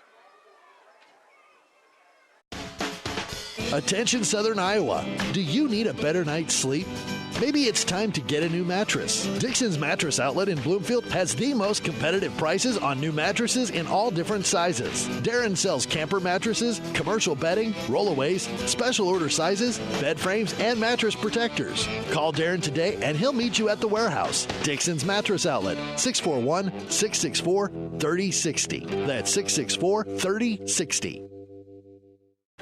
This is Milo Wells, your pharmacist at Wells Hometown Drug in Bloomfield. When you need prescriptions, stop in and see me. If you aren't a current customer, we will help you fill out a new patient form, which takes less than 5 minutes. We have a lot of over-the-counter items and have vaccines. We are here 6 days a week and offer free delivery in Bloomfield and surrounding areas. I pride myself on professionalism and small-town customer service, and our pharmacy reflects those values. Stop in and see us at Wells Hometown Drug next to CarQuest in Bloomfield. David and Debbie Truitt, owners of Truitt Abstract Company in Ottumwa and Davis County Abstract and Title in Bloomfield, are proud to sponsor local sports in their communities. Truitt Abstract Company and Davis County Abstract and Title work closely with realtors, attorneys, banks, mortgage, finance companies, builders and developers, credit unions, and government agencies to ensure a prompt and accurate abstract or certificate of title. Abstractors are available Monday through Friday from 8 to 4:30 at Truitt Abstract Company in Ottumwa and 7 to 3:30 at Davis County Abstract and Title in Bloomfield. Go Mustangs! Go Mustangs! Go Mustangs! Go Mustangs! Go Mustangs! Go Mustangs! Go Mustangs! Go Mustangs! Go Mustangs! The Davis County Mustangs would like to thank the community for their continued support.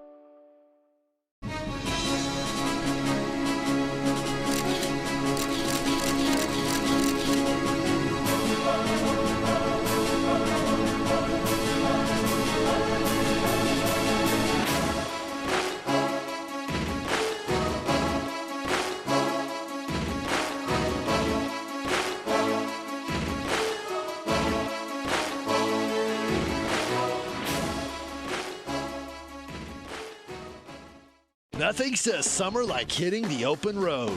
Get your vehicle summer driving ready. Cruising to work with the windows open and the convertible top down, going to the local fairs, or taking your much-needed holiday on the open road. Ray's Rapid Lube and Car Wash can get your car summer driving ready. Oil changes to the touchless car wash. Quick car wash to the super car wash. Ray fits in your budget so you can put more in your tank. Ray's Rapid Lube, 301 North Madison in Ottumwa.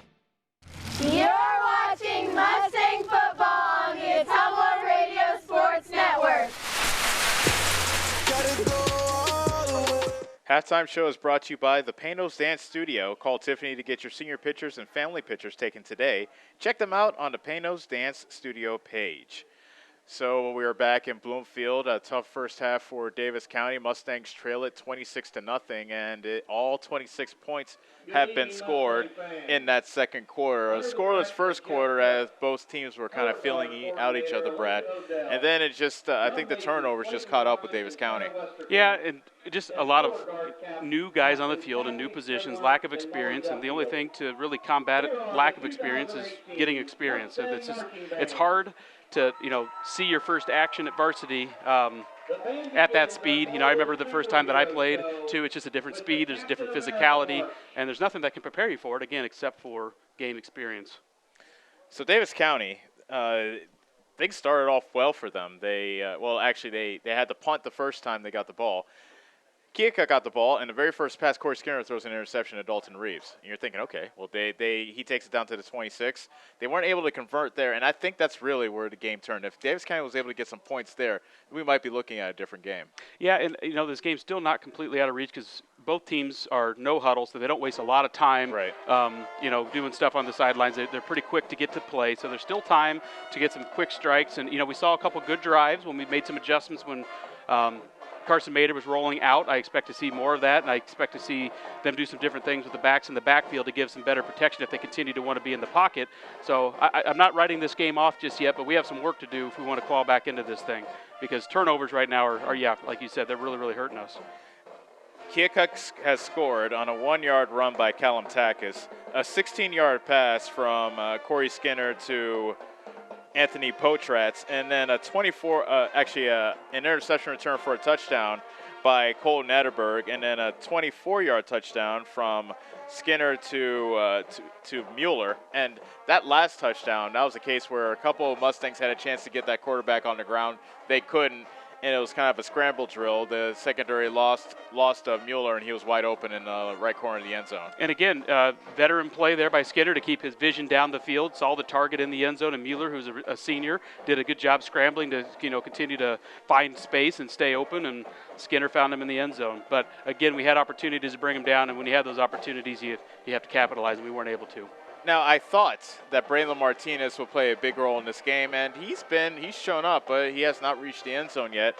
He has 73 yards on the ground in the first half, 13 with a catch in the receiving game.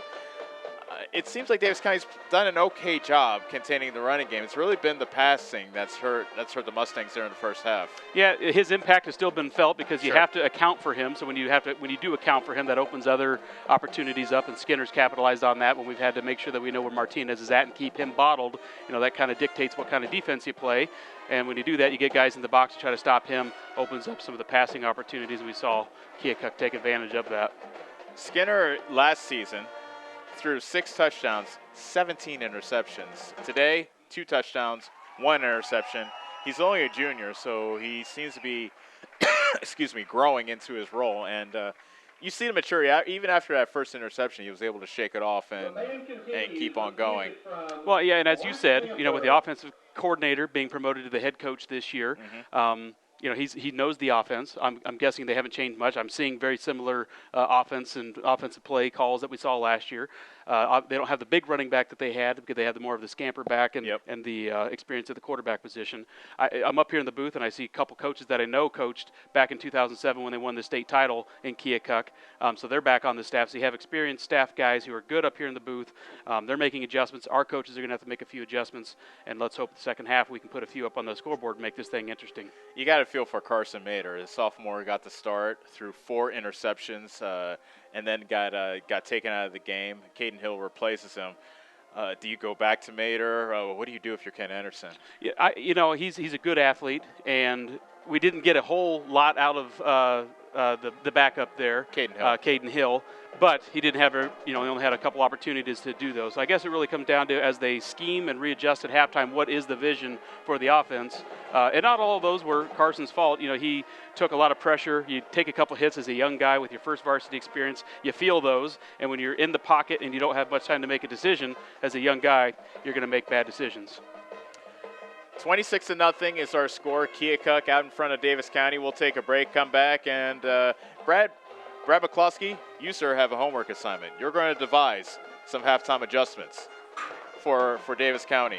So I know you can handle it. Being a principal here at the middle school, I know you can handle a homework assignment. So Brad McCloskey will come back and give us some halftime adjustments that we can keep a lookout for as we continue the halftime show here in Bloomfield. Davis County trails at 26-0, and you're watching Davis County football on the Ottumwa Radio Sports Network.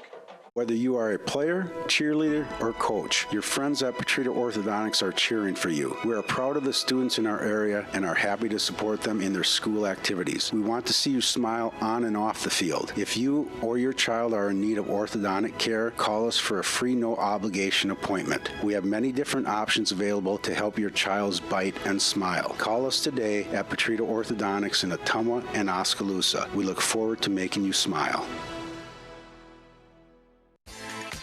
Hi, I'm Karsten. And I'm Callie. And we are the Neebs Girls. We would like to personally invite you to our parents' new store on the south side of the square in Bloomfield. Stop in and have them make you a custom shirt, hat, banner, sign, or even your school mascot. They stay open late on Thursdays until 7.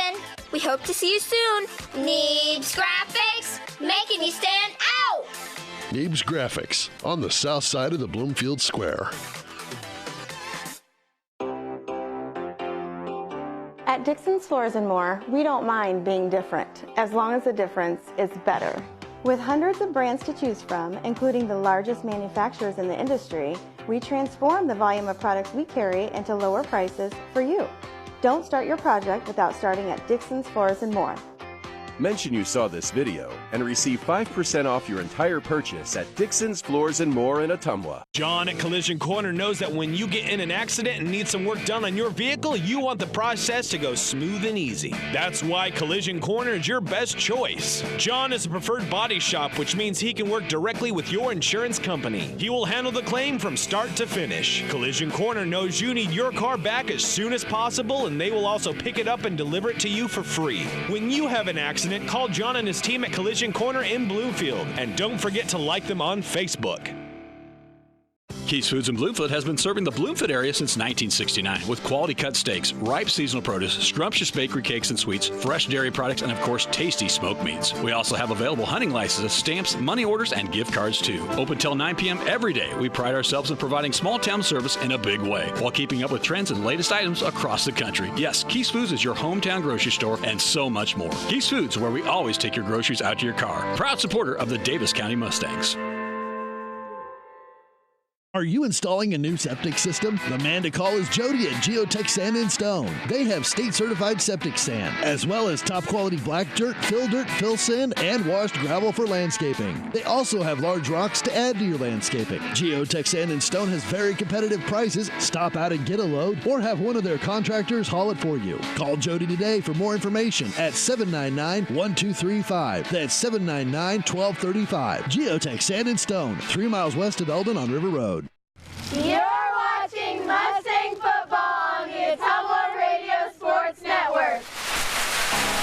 Everything good, but it ain't sweet.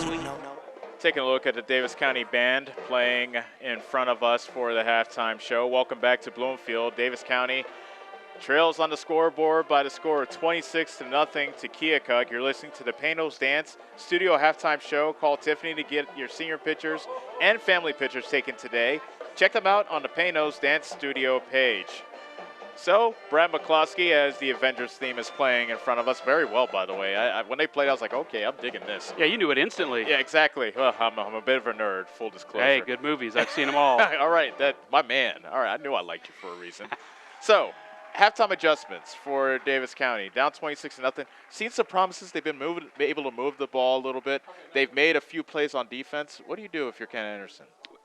When it comes down to it, this game's really not that difficult, and especially in high school, you have to have some kind of run presence. You have to have the ability to say, hey, you have to stop this. Gavin McCall is an obvious option for me to say, let's grind him for a little bit, make them respect what we can do with him, and that may open some things up on the perimeter, because we do have talented receivers out there too. We just have to have time to get that.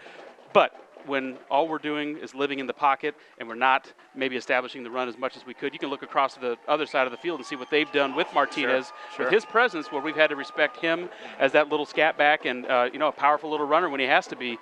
We have to establish the run so that we can open up the pass. Not bad. Not bad. I was always a pretty good student. Modest too is one Brad McCloskey. All right, so the band has come off the field. The players should be coming out here shortly, and Davis County trailing 26-0. Really, what you're looking for if you're Ken Anderson, cut down on the turnovers. 4 turnovers, all interceptions thrown by Carson Mater versus 1 by Keokuk. You gotta get a handle on winning the turnover battle if you want to start getting back into this game. Yeah, and every single one of them happened, I believe, when he was in the pocket, when he didn't have time to make the decisions that we've seen him make, and we know he can make. Right. He's a confident young man. He's put in the time. But, again, the lack of experience at this level isn't there. And he's got pressure in his face. He got hit one time when he was releasing the ball. It got tipped. It got intercepted. One time, I don't know if he and the receiver were completely on the same page with the route that was being run. The defensive guy made a good play. He sat on the play. So we got to get him out in space where he can see. Use that 6'4" frame to his advantage. Yeah, and also that tunnel screen that looked like it could have been a big play, kind of threw it over his head. So when you don't have a lot of protection, you get kind of jittery. You're quicker than you should be. You're less accurate than you should be. And and a lot of that comes again with experience that he doesn't quite have. And again, taking those hits from varsity guys on the other side of the field who are hitting him, you remember those hits and you try to get it out of your hands just that much quicker. And sometimes mistakes happen. Yeah, big time cause and effect. That's for sure. Davis County on defense, they've been able to get to Skinner a couple times, not able to get him to the ground sometimes. The defense seemed to hold up pretty well, but it seems like they were put at a disadvantage due to all the turnovers that were committed. And again, they've had to get their noses up a little bit, make some plays on Martinez, and make some plays on Skinner when he's running, and even Callum Takis at the fullback position. So when you do that, you start getting a little bit nosy, and then the next play there's a receiver who's beating you for a route, and they're making big plays. And they've scored on defense. If you can score on defense, that's a huge recipe for a win. And so again, defense and special teams are huge, especially early in the season, and right now they're winning that battle as well. Both teams back on the field. They'll stretch, and we'll get set for the second half. We'll take one final break and come back and be ready for third quarter action from here in Bloomfield. Season open between Davis County and Keokuk, and the Chiefs have the 26-0 lead. You're watching Davis County football on the Ottumwa Radio Sports Network. Sometimes life can get a little busy and plans can change. That doesn't mean you have to put your future on hold. With William Penn University's online and evening classes, you can further your education on your schedule. Choose online, in-classroom, or blended with locations in Oskaloosa and Johnston. Start your planning today at wmpenn.edu. Classes start throughout the year. Continue your education on your terms, on your turf, with William Penn University.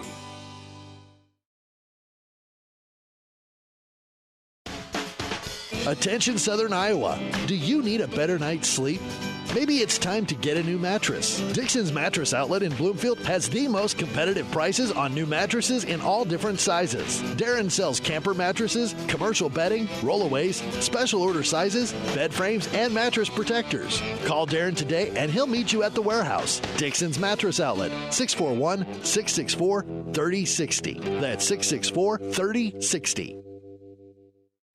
This is Milo Wells, your pharmacist at Wells Hometown Drug in Bloomfield. When you need prescriptions, stop in and see me. If you aren't a current customer, we will help you fill out a new patient form, which takes less than 5 minutes. We have a lot of over-the-counter items and have vaccines. We are here 6 days a week and offer free delivery in Bloomfield and surrounding areas. I pride myself on professionalism and small-town customer service, and our pharmacy reflects those values. Stop in and see us at Wells Hometown Drug next to CarQuest in Bloomfield. Go Mustangs! Go Mustangs! Go Mustangs! Go Mustangs! Go Mustangs! Go Mustangs! Go Mustangs! Go Mustangs! Go Mustangs! The Davis County Mustangs would like to thank the community for their continued support.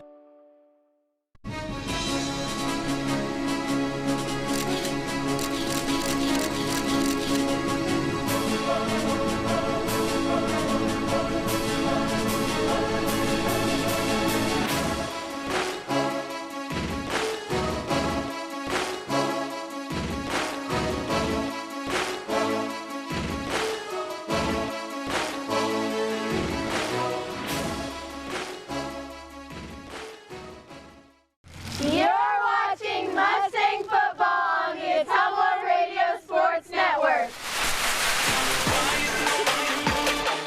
Third quarter ready to begin here in Bloomfield. Davis County to kick the ball away to Keokuk. Mueller and Martinez back to receive the kick from Caden Hill of Davis County. 26-0, Keokuk with the lead, and they'll be gaining the ball first. So we'll see what kind of halftime adjustments were made in the locker room by both teams. Hill kicking from right to left, and he puts a boot to it. It's a squib kick. Looks like a bit of an onside kick, but it's dove on by one of the up men. Alertly jumping on the ball. That was Caleb Spurgeon. Yep, Caleb Spurgeon. Junior. Not trying to be a hero, just covers the ball, and it is Keokuk football at the 37-yard line. Yep, taking the good field position as it came and not trying to do too much. First and 10, Keokuk from the 37. Corey Skinner with 2 touchdown passes in that first half. He leads his team back onto the field. Mueller and Potratz split out to the left. Looks like some new blood at wide receiver is split out to the right. Play action, Skinner to throw, dancing away from pressure, and gets ankle tackled by McCall at the 39. That's a gain of 2. Pretty nice job again by him to make something out of nothing. We had some opportunities to make plays in the backfield, but again, his experience with his feet and good vision, able to get something positive there. 2nd and 8 coming up for the Chiefs of Keokuk. Isaac Olson, he's the new wide receiver. He split out to the wide to the left. In the slot is Mueller. To the right is Potres. Martinez shifts to the left hip of Skinner, who's in the shotgun.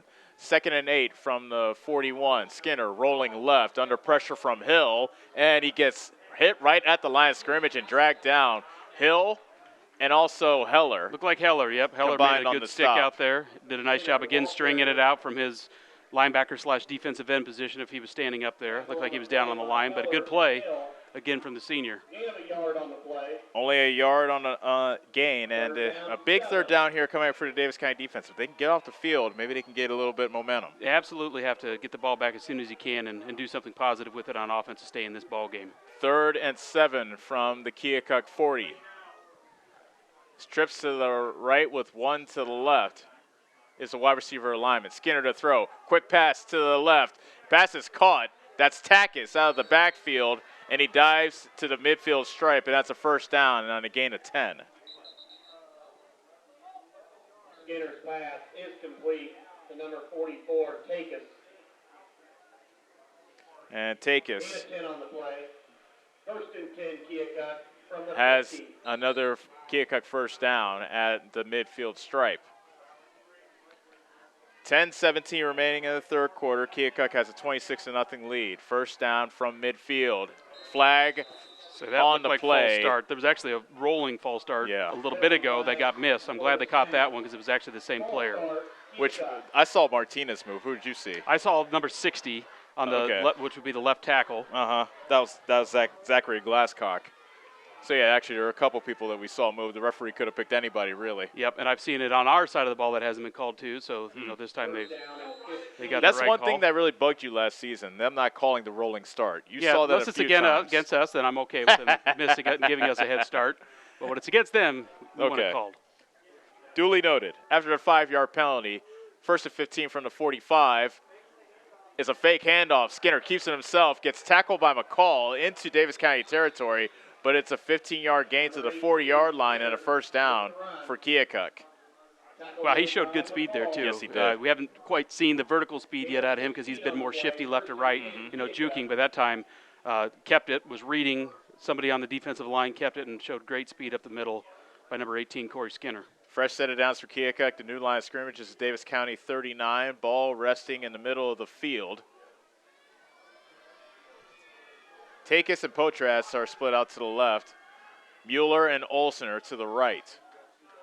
Takis now shifting to the even further to the left. Skinner on the keeper. He gets wrestled down by a herd of Mustangs, 4 of them in the backfield, taking them down at the 43-yard line, a loss of 4. Yeah, and Caden Hill came in just to put a little bit of extra emphasis on it on the hit at the end, and he took a pretty good wallop there. If you've ever heard that word, that means big hit. Yeah, Have yes. you? Okay. Yes. I figured you had. You're a smart guy, but a wallop.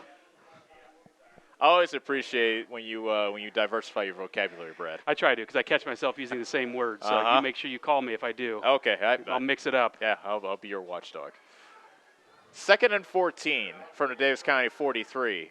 Trips to the left with 1 to the right. Skinner in the shotgun with Martinez to his left. Skinner to throw. Up the left seam. Passes a jumping reception by Mueller. Down at the 22. That's a 1st down. Actually, I'll mark him down at the 20. A gain of 23. Goodness gracious. What a catch by Mueller. That was very nice athleticism by Mueller.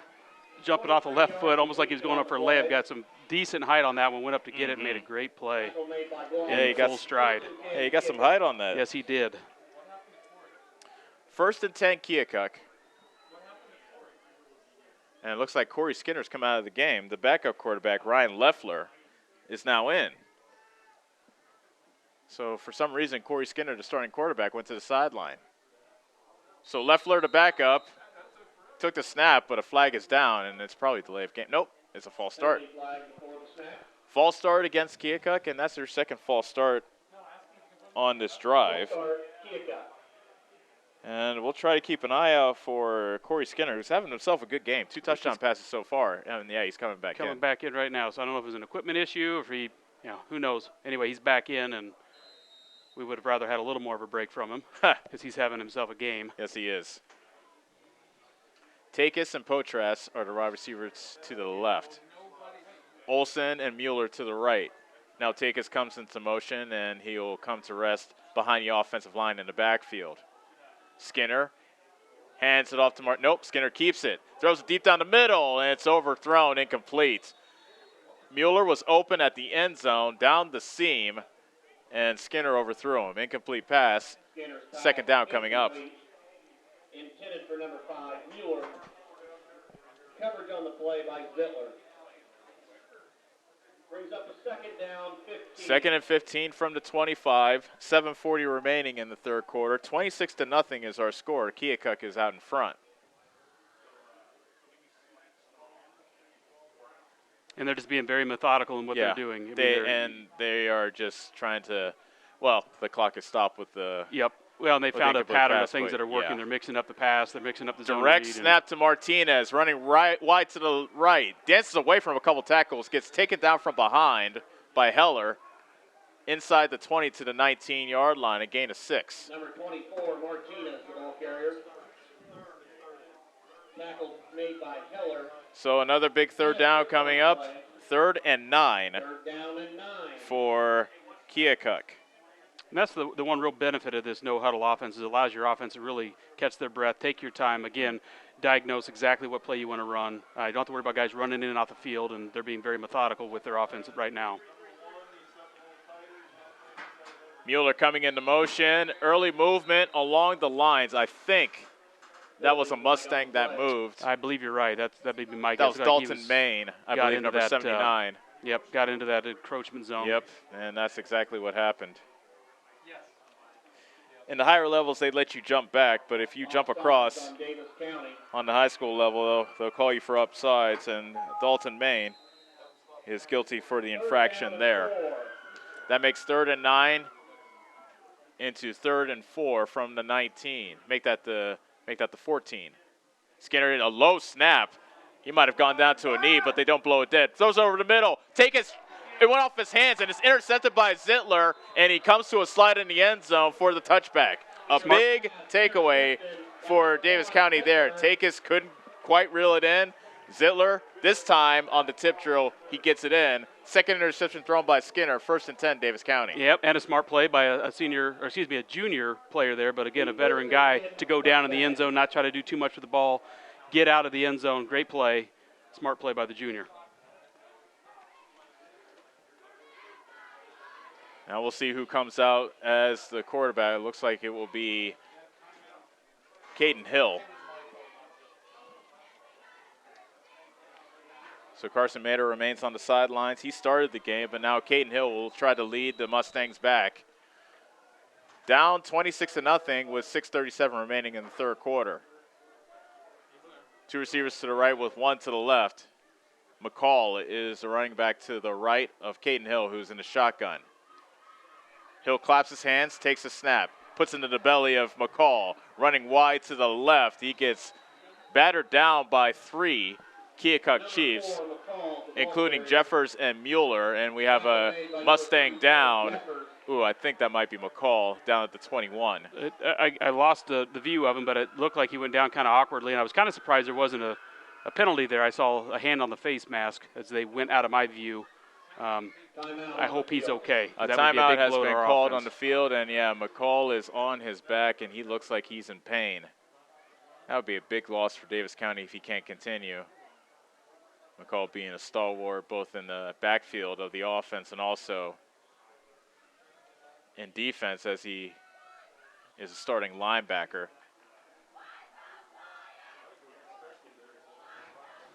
6:24 remaining in the third quarter.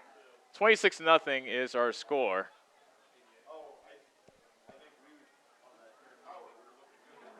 And McCall is still lying on his back near the Davis County sideline here on the near side.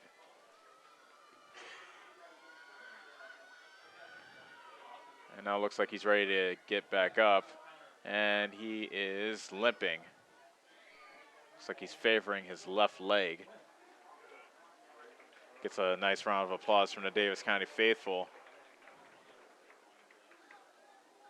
And yeah, it's his left leg that he's trying to get stretched out. Looks like he might have a cramp the way he's stretching out his leg. Let's hope that's all it is, because my homework assignment and my my plan of attack went out the window if he can't continue in this game.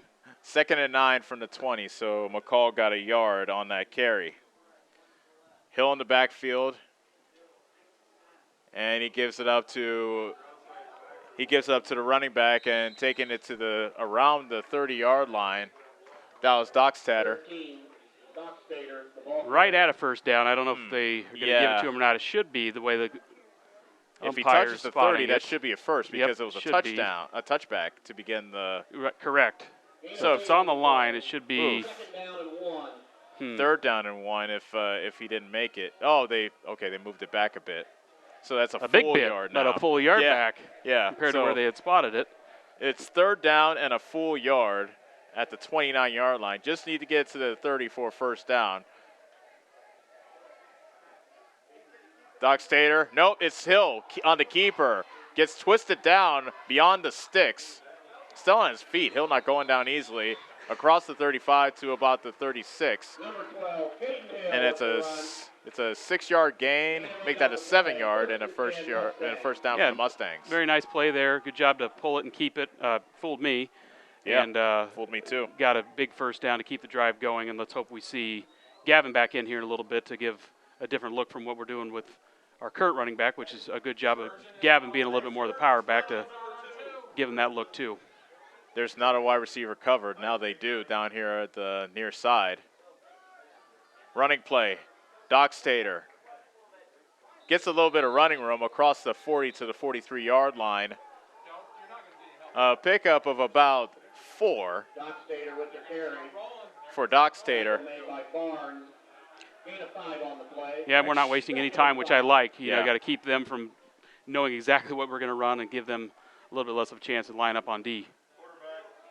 On 2nd down, Hill on the keeper across midfield to the 49-yard line. A gain of 9, another first down for Davis County as they once again make it to Keokuk territory. 4:43 remaining in the 3rd quarter. Keokuk 26, Davis County nothing. And if we want to stay in this game, this is a smart game plan from the coaches to keep this thing moving and waste very little time as we get set on offense. So good pace of play right now on the first drive in the second half for the Mustangs. Hill calling out the play at the line of scrimmage. Zittler and Glosser to the left, Reeves to the right.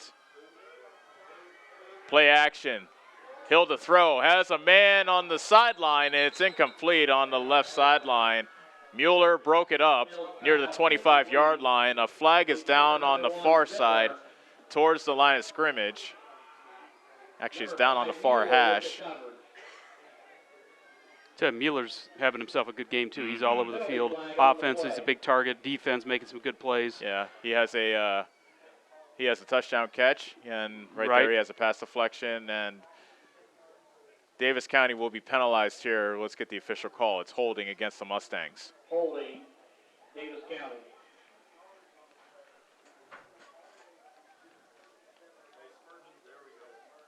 The ball will be marked all the way back to the 37. That brings up 1st and 23. So 1st and 23. Hill takes a shotgun snap, lofts it, incomplete. It was looked like they're trying to set up a screen to Smith, the backup running back, and Smith kind of looked like he got caught up in the wash, wasn't able to get out behind the defenders, and Hill threw that one harmlessly incomplete. Yep, that's exactly what happened. He just got caught up, couldn't get out of the clutter of all the rushing D linemen and offensive linemen. Just got lost in the mix and wasn't able to make a play. This drive started at midfield. Actually, it started at the 20 after the Carson Zittler interception in the end zone. They took it all the way to the 50, but a holding penalty has taken them back to the 30, to their own 36. Now on 2nd and long, another pass is deflected, and falls incomplete at the feet of Smith.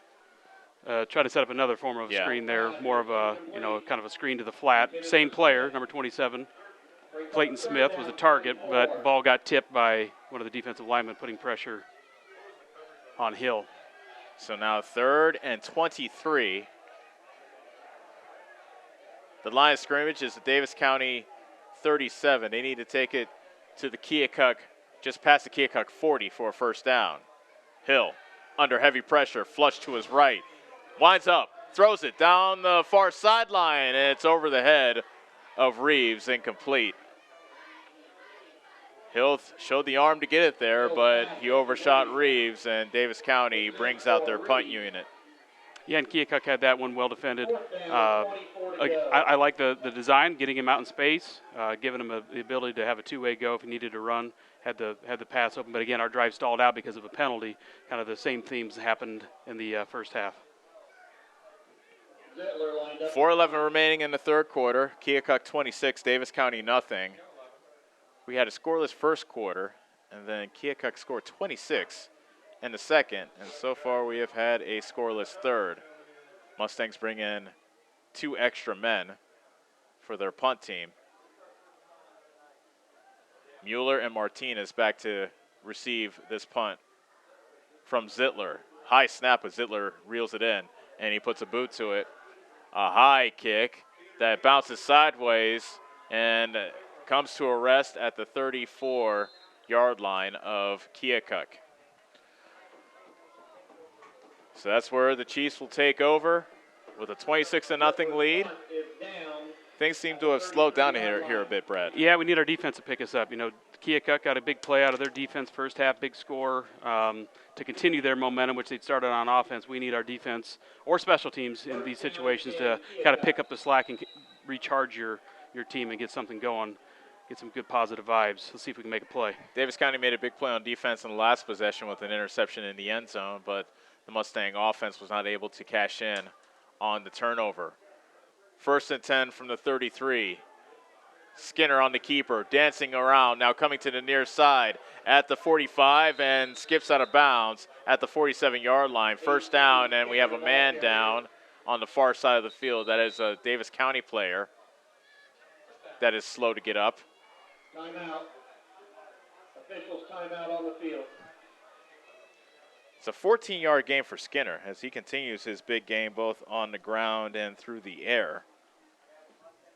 2 touchdown passes in the air. Now he has 59 rushing yards in this game.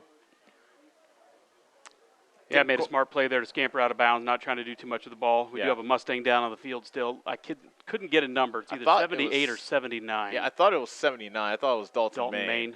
Okay. Looked like he was having some kind of back spasm or back cramping going on. It's holding his back.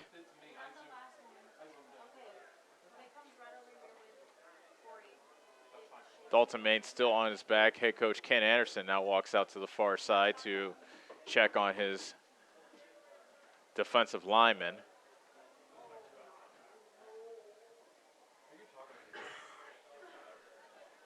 Davis County, this is they're not particularly deep, so you just hope that they can get through the season, get enough experience, and just become a better team because of it. As that is Dalton Maine. It looks like that is limping his way towards the sideline.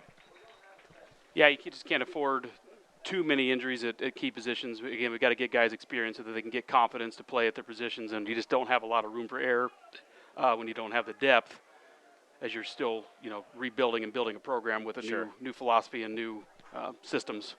I was wrong. That was 78. So that was 78? Yeah, that was Tyler Closser. Tyler Closser. He limped, but he was able to walk back to the sideline under his own power. That might be cramps again. You always see it here in the early games when it's still hot outside. The cramps are pretty prevalent. 1st and 10 from the Keokuk 47. Whistle and flags stop the play. False start again. Yep, and false start against Keokuk. That's their 4th false start of the game, and any head coach will tell you that 1 false start's too many. How would you feel about 4? Yeah, and again, you expect a few of those, but you'd like to, at this point in the game, try to reduce those. But as guys get tired, mental mental focus starts to deteriorate a little bit, especially if you're feeling the cramps and the owies that start building up over the succession of a game. 3:51 left to go in the third quarter. Keokuk 26, Davis County nothing. Hand off to Martinez. Flag is down behind the play as he runs it wide. He gets tackled at midfield, but it looks like this play is coming back. I thought I saw a hold there. So one of our guys spinning, trying to get away, and he just couldn't. Then about that time, the flag came out. It is holding by the Chiefs. So if there's one thing, despite the fact that they have a 26-0 lead, that the coach can allude to when they look at the tape is the penalties. That's now 7 for them. Yeah, and we need to take advantage of it here. I would love to see our defense come up with a big play, but you just aren't seeing a lot of energy out of our guys right now. Yeah. I do see Gavin back on the field, which is a good thing. Good. That's good. I see number 4 out there. Just going to say that too. But we need somebody to step up, make a play, interject some life and some just momentum and motivation back in our guys. We're looking a little bit flat, which is understandable for the situation. The new line of scrimmage is the 32. First and forever. I don't think I have an abacus that goes that high. Handoff is to the backup running back. That is Caleb Spurgeon, or is that Martinez? Regardless, he gets tackled across the 35 to the 36. Yeah, that was Spurgeon on the carry. Yeah. Tackle made by number 79, Maine. Maine with the stop. And it's second, and we'll call it 20 after the 5-yard gain. Second down, 20. Now with the line of scrimmage being the 37. 2:54 remaining in the third quarter. Keokuk 26, Davis County nothing. 2 receivers to each side for Keokuk. Skinner in the shotgun. Takes a snap. Looks left. Fires to the sideline. Almost intercepted. He threw it past Takis. And that was Gloucester that almost dove forward and got the interception. Looked like Gloucester was playing a bit of like a zone. He saw the ball coming, and that's when he dove and almost got himself an interception. Yeah, and I was watching the routes. I didn't see if he had pressure, but it seemed like he got the ball out pretty quick, so maybe there was some pressure that caused that. But a near interception, and we're keeping him in a good spot here for the Mustangs. Third and very, very long. So maybe we can come up with a pick yet. Clock is stopped with 2:40 left to go in the third quarter. 26-0 is the Keokuk lead. 3rd and 20 from the 37. They need to take it all the way to the 37 of Davis County for a first down. Wide receiver screen to Olson on the right side. He has a long way to go, and he's taken down at the Keokuk 46-yard line. Hill and also McCall in on the tackle for the Mustangs. 4th down for Keokuk, and looks like the Chiefs may be punting for the first time tonight. Yeah, I saw number 1 Carson Zittler in on that play as well, so nice job there. They knew the situation. They gave some ground there, knowing that they had 4th or 3rd and forever to go. Got him down on the ground, and hopefully it punt, looks like maybe they're not. going, but I would think that Skinner is dropping back the pooch punt. That would be my bad guess. snap, Yeah, that's what they're and doing. there's a pooch punt. That second one, immediately better than the first, but not by much, and actually it's better by a long shot. Rolling to the 26. Skinner's punt is down. There's a flag on the play. And a flag is down as well. As it stands, it's a 32-yard punt, much better than the 5-yarder he had in the first half. Referee's getting a lot of work out tonight, too. Yeah. It seems like they're starting to, again, which is not unusual, first game of the year, guys getting a little bit tired and mentally making some silly decisions, but a lot of flags here as of late. Referee looks like he's pointing back towards the end zone behind Davis County, meaning that Davis County, this penalty is against them. We will see, however. Did we see an official call yet? Penalty on the Mustangs. I think he's checking with the Keokuk coaches to see if they want to accept the penalty. It happened during the kick, you would think. So there's no way Keokuk's going to get the ball back. Seemed to be a little bit of confusion maybe by the officiating crew as well. No, okay, illegal substitution against Davis County. So they get a first down out of it. The official pointed wait. first down. Yeah, 12 men on the field, and he points first down towards – no, that can't be right. I guess it depends on when it happened. I mean, if they had 12 guys on the field pre-snap. Yeah, but it was it was 4th and 20. Is it an automatic first down situation? I have no idea. No, that's not an automatic first down. There's no way. Kent is wanting an explanation, and yeah, he may be getting one here. Now the officials, actually, Davis County calls timeout. Probably to get a further explanation, find out how you get a 22-yard penalty.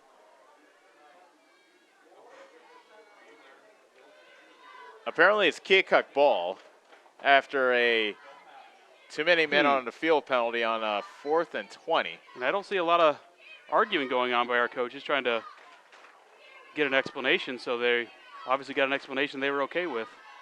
I'd sure like to hear it. You and me both. It's a case where the referee's not being mic'd. It kind of goes against us. Yeah. We can't hear exactly what the explanation is.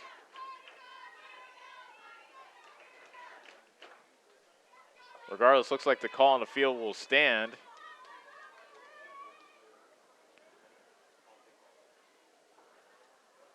So good timeout, though, by Ken Anderson, just because confusion was reigning. People had no idea what was going on. So get your team settled. Looks like they will have to play defense.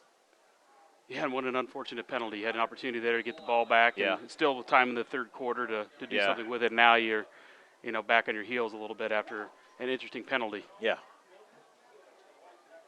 1st and 10 from the 38 of Davis County. Skinner on a quarterback run. Runs it wide to the far side. Skips out of bounds at the 35. That's a gain of 3. With the carry. Skinner now up to 62 yards on the ground.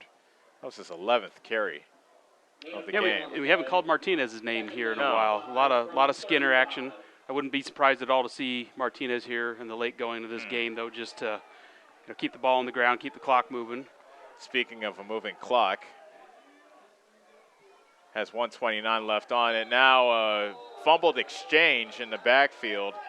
Quick whistle. And a very quick whistle. And Skinner hit the ground after he fumbled the exchange, and he managed to recover it. But that's a loss of 3. Well, they were fortunate there because the ball skipped past him and went to Martinez, who recovered it, was standing, was going to get ready to take a big hit and likely lose the ball again. But the whistle had blown and the referee stepped in front. So fortunate for the Keokuk Chiefs there that the whistle did blow, because that one was a potential disaster for them. 3rd and 10 after the loss of 3. Skinner. Again, I see movement. Rolls to his right, completes the Takis in the right flat. He takes it up the field and down at the 31, short of the first down by 2 yards, but they are definitely in go territory.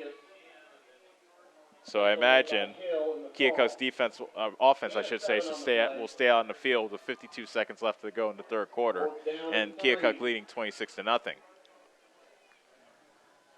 Skinner looking to the sideline for a play. Keokuk taking their sweet time, having that big lead and letting the clock be their ally. First game of the season, these two teams looking to get a leg up on the new 2019 campaign. 3rd and 2, Skinner tucks it and runs, and he puts his foot down after cutting around Dox Tater, and he gets a first down after getting tackled at the 25, a gain of 7. And a first down for Keokuk. Yeah, we had a couple chances at him there again, but the experience of Skinner and his feet, his awareness of the field, he made a couple nice moves, a couple cuts, was able to get the first down. Clock reads 8, reads 7. Keokuk will let this clock tick down to the end of the third quarter. Our score at the end of 3, Keokuk 26, Davis County nothing. We'll be back for the 4th and final quarter in Bloomfield on the Ottumwa Radio Sports Network. Fly higher. Go further. Do more. Pursue your passion with Polaris, the world leader in off-road. Live wide open in a high-performance RZR. Chase adventure on a legendary Sportsman. Or get more done with a hard-working Ranger. Enjoy savings up to $3,500 during the Polaris Factory Authorized Clearance. Slayton Polaris, 8 miles south and west of Pulaski. Hi, this is Chris Ledke, owner of Pulaski Lumber. I would like to personally invite you to see our updated inventory. We have a nice selection of tools, plumbing, flooring, tile, accessories, and as always, we can order in anything you might need. Josh is also available to offer you professional 3D drawings to design your new home, deck, or addition. We don't charge huge architect fees, but are confident you will be happy with our work. We look forward to meeting you at Pulaski Lumber, your start-to-finish lumberyard.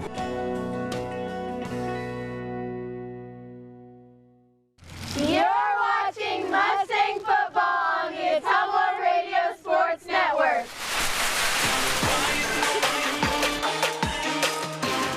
All the scoring in this game has happened in the second quarter. 26 Keokuk points has been sandwiched by scoreless first and third quarters. First play of the fourth quarter is a handoff to Martinez, slipping at the 25 and falling down at the 24-yard line. The Turf Monster got him, so credit the Turf with the tackle there and limiting Martinez to just a gain of 1. And we'll take stops however we can get them at this point, because like you said, we'd love to keep that stat going of scores by the Chiefs in the second quarter and limiting it to that. 2nd and 9 from the 24. Potratz is the wide receiver to the left. Olsen and Mueller are the wide receivers to the right. Skinner hands it off to Martinez. Dances in the backfield, gets around the tackle of Hill, and Hill comes back to bring him down at the 21-yard line. So a hard-earned 3 yards for Martinez. But how about Hill sticking with the play? Yeah, man, Martinez is shifty. He is hard to bring down. It looked like he just about lost that ball, too, because you can get a little bit too cute sometimes and just, there's an art to knowing when you got to go down. He almost lost that ball. But, yeah, good job by Hill to not give up on the play and bring him down to a short gain. But you can see we're getting tired on defense out there. We've been on the field a lot tonight. Martinez just limped off the field. I think he's so Spurgeon going on. Yeah. So Spurgeon comes in to replace him. 3rd and 6 for Keokuk as the clock winds. 10:50 remaining in the ball game. Keokuk 26, Davis County nothing. Takis and Potratz are to the left. He looks left, Skinner does. Throws it for Takis, and it's incomplete. Takis was running a corner route to the left corner of the end zone, but he's overthrown by Skinner.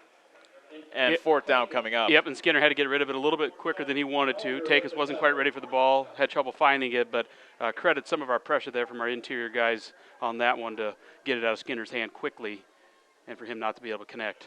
4th and 6 coming up for Keokuk. Chiefs keep the offense on the field. Potratz is the wide receiver to the left. Olsen and Mueller are split out to the right. Takis and Spurgeon are in the backfield with Skinner. Skinner takes a snap. He keeps it himself. Wrestled down at the line of scrimmage. Turnover on downs after a tackle by Clayton Smith of Davis County. And the Mustangs get the turnover on downs. Well, that's a victory in my book at this point in the game, just to get the ball back and try to get something going here on offense to take away positively into the weekend. Caden Hill comes back out as quarterback. He has been the signal caller since the last series of the second quarter, replacing Carson Mader, who threw 4 interceptions earlier in this game. Whistles, stop proceedings, timeout, Keokuk. And looks like the clock operator might have somewhere to go. He let a couple extra seconds tick off there. I don't know if that's a good thing or bad thing. At this point, I guess we have to ask Coach Anderson. He may go either way on that one, right? The way this has gone tonight for us. But we get an extra breather here because Keokuk didn't have enough guys on the field. So we get a timeout and get a chance to catch our breath, regroup, and let's put something together here. Yeah, it's been just a tale of one bad quarter. Yep. They've played them evenly, first and third quarters. It's just that second quarter where things got away from them. The turnovers really bit them hard, and other than that, they've played Keokuk pretty tough. Yeah, they have, and again, there's no quitting our guys. We saw that last year. We were in some big games, some tight games, and there's an art to winning, which only comes again from experience, and we don't have a lot of wins under our belt. Fairly young team, inexperienced team, so playing strong, clear to the end, I'm sure is a message that Coach is telling them. Reduce and eliminate penalties and mental errors and finish this thing the right way, regardless of the outcome on the scoreboard. So looking ahead to Davis County's schedule, they have Centerville coming up next week in the independent game. So Davis County would love to win that back. Then their first road trip of the season, they'll go to Van Buren in week 3. We'll talk about that a little bit later. But first up, Caden Hill leads the offense back onto the field. 1st and 10 from the 21. Fake to Gavin McCall, complete to Heller, the tight end, and he gets a little bit of an extra shove from Caleb. Looks like that was from Mueller. Josh? Was it? Okay, I couldn't tell if it was number 8 or number. I thought that was number 5. Oh no, 6, you're right. That was maybe? 6. Number 6. Yeah, it was Hodges. Okay. Hard to tell. I got a little bit of a glare out the window, but yeah, a little bit of extracurriculars there after the hit. But a good hit, just didn't need the extracurriculars after. 7-yard catch by Heller. On 2nd and 3, McCall gets the give on the right side. 1st down and more as he lunges forward to the 34-yard line, and a gain of 6 for the sophomore. If we can get our conditioning where it needs to be as the season goes on, and eliminate the cramping, he's going to be a good force coming out of the backfield if we can keep him healthy. McCall now heads to the sideline for a break. Doxtator takes his place. Reeves is to the right with Zittler and Glosser to the left. Gives to Doxtator, but he is wrestled down immediately behind the line of scrimmage by Takis. Yeah, again, we didn't touch Takis at all. He was into the backfield before we even gave the ball to the up back.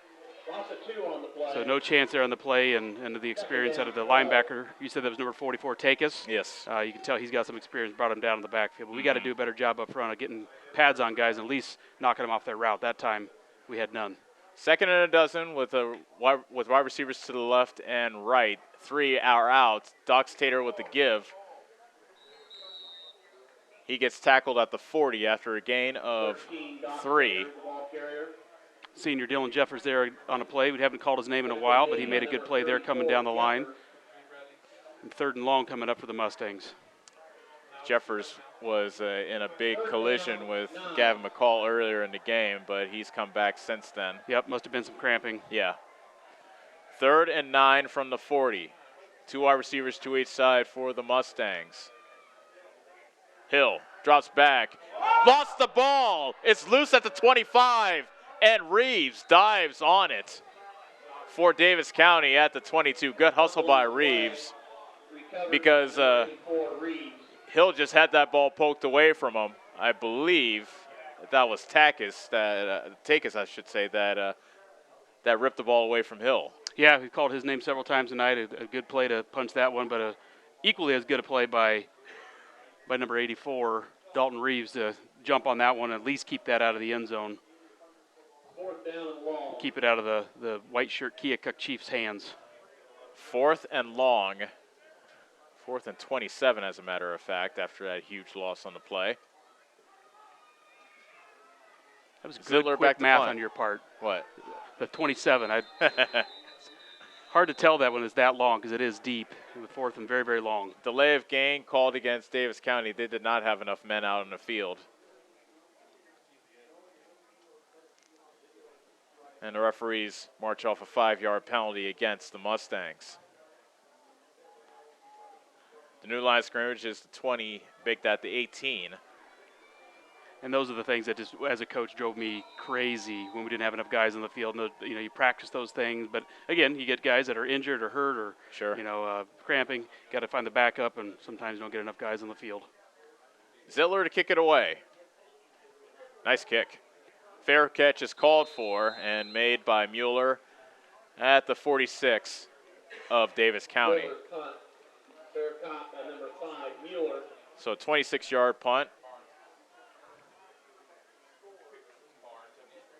And with 7:19 left to go in the 4th quarter, Keokuk has a 26-0 lead. And Davis County will get back on defense. I think I just heard last call from last call concession stand, so we'll see you later, Ellis. I'm out. What do you want? Oh, you got to give me a dog, at least. 1st and 10 from the 47, Skinner. Hands it off to Martinez, who's back into the game, and he gets wrestled down at the 45 after a gain of 2. Heller and McCall combined on the stop. Tackled by Heller. Yeah, I'd wonder how long we'll see Martinez, and there he goes. He's heading to the sideline. Yeah. Taking his helmet off. So I wonder if that's the last we'll see of him. Saw Spurgeon come in to replace him. That's the last we see of Martinez. 13 carries, 85 yards. So he has felt his impact has been felt in this game. It definitely made an impact, especially in that first half. We had to account for him and change the offensive game planning for sure for the Chiefs. Yeah, he had runs of lots of movement there. Yeah, plenty of movement there, and a shower of flags come in. And it's a false start against Keokuk. Martinez had runs of 9, 14, and 16, and 13 in this game. So quite a few big plays by Martinez. And a very balanced attack from the Chiefs side of the ball, which we saw last year as well. Just a different type of balance this year, but a balanced attack nonetheless. 2nd and 13 from the 15, and to give us a Spurgeon, he gets taken down by Hill, and Spurgeon managed to twist forward to the 47 and a gain of 3. Tackle made by Hill.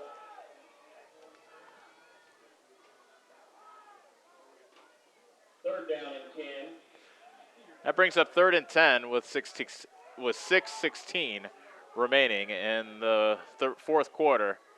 26-0 is the Keokuk lead. Skinner rolling left, dumps it short to Takis, and he gets taken down short of the sticks. Flag is down in the middle of the field. As it stands, it's a 7-yard gain, and an ineligible man downfield. Is the call against Keokuk. Penalty flag on the play. Now it's up to Coach Anderson if he wants to take them back or accept the penalty and bring up 4th down, knowing that Keokuk is probably going to go. Plenty of the yellow flags tonight too. I'm ready to see those no more.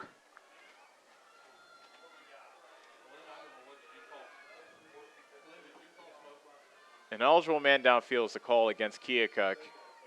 Coach Ken Anderson chooses to accept the penalty. Ineligible receiver downfield against Keokuk. That makes the new line of scrimmage the Keokuk 48. And now it is 3rd and 15. Low snap, and Skinner shoves it over to Spurgeon, running wide to the right. Gets cut down. McCall, good pursuit. Takes him down by the ankles near the sideline at the 49 of Davis County. 4th and long coming up for Keokuk. Very nice play by McCall. You know, he's had a lot of action on both sides of the ball, and but still a lot of heart. Good play. Experience from last year coming into play there as well. 5:20 remains in the ball game. Keokuk 26, Davis County nothing.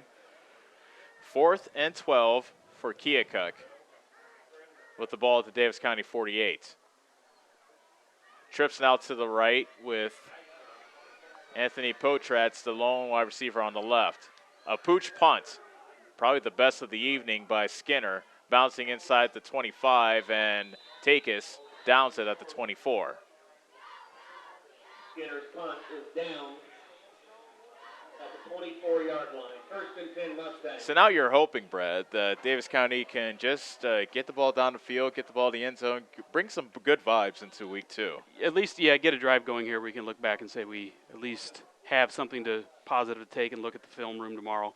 At a minimum, you want to sustain the drive and not give Keokuk a short field here this late in the game. This is one of those cases where the score is deceptive. It was really just one bad quarter, and otherwise, Davis County is hung with Keokuk. Yeah, and both teams kind of have slowed significantly here in the second half offensively. Not a lot sustained. 1st and 10 from the 24. Hill on the keeper, running at the 30, at the 35, at the 40, coming to the near side, 50, and taken down at the 45-yard line. A big gain there. A gain of 31 by Hill. That's exactly what we needed right there, just to get us on the other side of the field, give us some breathing room, give us some confidence. You can start seeing that end zone, open up the playbook a little bit, see if we can do something positive. 1st and 10 from the 32. I beg your pardon, the 42 of Keokuk. Wide receivers two of them to each side. Reeves and Heller to the right. Glosser and Zittler to the left. McCall is on the left hip of Hill. He takes the carry, running wide to the right, bouncing off a tackle as he gets knocked out of bounds. He had a one-on-one collision with Hodges, and I think Hodges got the worst of that. Yeah. McCall's doing a good job of running behind his pads and using them to his advantage. He is not afraid of contact on either side of the ball, and he came up limping a little bit again. I'm guessing it's just still continued cramping, but he is, again, exciting to see. Nice, strong runner and took it to the corner on that play. 6-yard gain for McCall, making it 2nd and 4 from the Keokuk 36. Under actually 4:01 is now left in the ball game as Davis County looks to get points on the board before this game comes to an end. Hill with a couple of dummy counts. Now he takes a snap, hands it off to, that's Clayton Smith, and he takes it inside the 30 to the 27. First down, Davis County after the gain of 9. There is a Chief down on the field. Looks like he's a little bit slow to get up. The corner came in and actually knifed in and made a play, but it looks like he may have taken a blow to the head. The referee's going to let him stay in the game. Yeah, it looks like he's going to let him stay in the game, though. But a good play by him, but a first down by the Mustangs. 1st and 10 from the 28. Clayton Smith stays in the game. Fake to Smith. Hill keeps it, and he gets wrestled down in the backfield. Looks like he was able to get it back to the line of scrimmage, however. That was Dylan Jeffers yet again, and he is just solid at that position. You can just see his experience. He's ready for that outside bounce by the quarterback, but he also slow played it and was able to make a play back in when the quarterback decided to run up the middle. So he's solid, and it does a nice job anchoring that side of the ball on the wide side of the field. No gain on the run by Hill. Bringing up 2nd and 10 from the 28, 3:13 remaining in the ball game. Davis County trailing 26-0. A fumbled handoff, and getting back on it is Clayton Smith. At the 30, that's a loss of 2. So you've seen Smith make a couple of mental errors. A false start in the first half, now kind of a fumbled exchange, although we don't know whether it was a fault of Hill or a fault of Smith. Right. That's just, again, kind of the 2 steps forward, 1 or 2 steps back kind of all night. Yeah. So here's a 3rd and long. Let's see if we can continue to move forward. On 3rd and 12, a screen to Reeves on the near side. At the 25, twisted down at the 22. A gain of 8, short of the first down. And Reeves is down on the Mustang sideline with his helmet off. Be about 4th and 4. Reeves is up now, but he going to have to come out for a play. Yeah, he's staying on the sideline. Oh, is he still on the ground, or is he up No. now? He's up. He's up now. Okay. 4th and 4. Davis County will go for it. 2 receivers to each side. Hill throws quickly, reeled in by Collier. Gets twisted out of bounds on the near sideline, near the first down marker, and referee says first down. All right. He says we don't even need to measure. Good. First down. I saw the umpire on the far side of the field with the spot, but yeah, I'm kind of blocked again by my angle on the clear side here, or the near side here. The new line of scrimmage is a 17-yard line. That was a gain of 5 on 4th and 4. 1st and 10, Mustangs. 1st and 10 from the 22, 2:15 remaining in the ball game. The give is to Doxtator, and he gets stood up at about the 12, fights forward to maybe the 11. Doxtator, the ball carrier. It looks like a gain of 8. So Davis County getting some traction in the run game as we head towards the closing stages of this ball game. Gain of 6 for Doxtator to make it 2nd and 4 from the 11. Clayton Smith now comes in at running back. Hill with the long count. Twins to each side for Davis County. Hill to throw. Fakes a quick pass. Throws it to the end zone. Not quite in the end zone. Tackled at the goal line. That was was that Reeves? Nope, that was Collier. Clay Collier. That's complete to number 2, Collier. With a 10-yard catch to the 1. 1st and goal for Davis County with the ball at the 1. Timeout, Davis County. A minute 21 remains. Well, I would love to see us punch this one in. We're on the 1 yard line, you Yep. said, it looks like, on the far side of the field. I can see the ball marker, or the yard marker. So it's like what we wanted to see. We wanted to see something positive before the end of this game, and looks like the Mustangs are kind of supplying us with that. Yep, and for the first time tonight, we haven't let the 1 or 2 steps back completely kill our drives. We have an opportunity to put one in the end zone and put something on the scoreboard. First downs all season long are brought to you by Collision Corner. Think of John at Collision Corner first to get your car looking good again, and don't forget to like them on Facebook. So this is just attitude here. Mano a mano. Can you beat the man across from you? And Keokuk has to run a man to the sideline late to avoid the penalty. First and goal from the 1. Mustangs stay in the shotgun. 3 receivers, 2 to the right, 2 to the left, 1 to the right. McCall with the give, still on his feet, reaches forward with the football, and he's short of the goal line. Number 4, McCall with the carry. He could not quite escape the leg tackle of Gage Daniels. No gain on the play. And it'll be second and goal from the 1 after no gain. Under a minute now left to go in the fourth quarter. 26-0 Keokuk. McCall to the left of Hill. Give to McCall. No, it's Hill with the keeper. Touchdown, Mustangs. A much awaited, much anticipated touchdown. Yeah, and good ball control there by Hill. Fooled me. I thought McCall had it. Yep, and one would think with the power that McCall's had all night in that situation, so a good pull by him. Hard to tell if it was a call in the huddle or if it was something that he just read, but either way, he's in the end zone, and that was much needed. So Hill scores the first touchdown of the season for Davis County, and so goes the Keokuk shutouts. Hill not only scoring the touchdown, but he's the team's kicker as well. He comes in to kick the extra point. Carson Mater's the holder, and that is a very convincing boot through the uprights. And our score, 45 seconds left. Keokuk 26, Davis County 7, as the Mustangs get on the board right before the end of the game. So, and you heard the crowd. The crowd was happy to see that happen as well. And just, you weren't able to make it to meet the Mustangs, but just, it's the very first time I've been there at the Bloomfield Square. Man, the amount of people that come out to support the Mustangs, they are really a part of the community, and the whole community comes out to support them. Absolutely, and we're very proud of the fan support that we get, and we're very honored to be that kind of the backbone of the community with the school system and the athletics, and we feel that support. And I tell you, 7 feels a whole lot better than a 0 on the scoreboard, and they worked hard for that.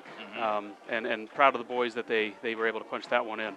It's something that they can build on for the next week as well. It's just. I mean, a lot of people will go, okay, what's the big deal? It's 26-0. The game's already decided. But hey, it feels good to do that. And at the beginning of the season, that's something that you can build on as you proceed through the year. Yeah, and it does. It just feels a lot better to have that 7 on the scoreboard than a 0. And there's some positive things you can take away from tonight, which we'll get into after the game. But again, there's just something that just looks better to say 7 on the scoreboard and to sustain a drive through a couple of setbacks in that drive to put one in the end zone. I imagine there's an onside kick coming up. Yeah, we saw, I don't know if it was an attempted onside kick or a squib right out of the gate at halftime, right out of the gate. The third quarter. Yeah, so I wouldn't be surprised if we see something similar, a hard squib trying to knock it off one of the front linemen or maybe a true onside kick. Yeah, they're not even disguising it. Oh, right, the way that the Hill has the ball line on the team. Okay, never mind. Fixing it. Yeah, I thought it was like one of those unorthodox things, but. Well, I will be surprised, as you mentioned, to see this one go deep. Right. I'm guessing we're going to see a hard squib or a true onside. Looks like Keokuk is expecting an onside kick as well. Yes, they are. Here's the kick by Hill, and they do kick it deep. A little bit of a pooch. Yep, and it's headed towards the far sideline, and it makes its way out of bounds.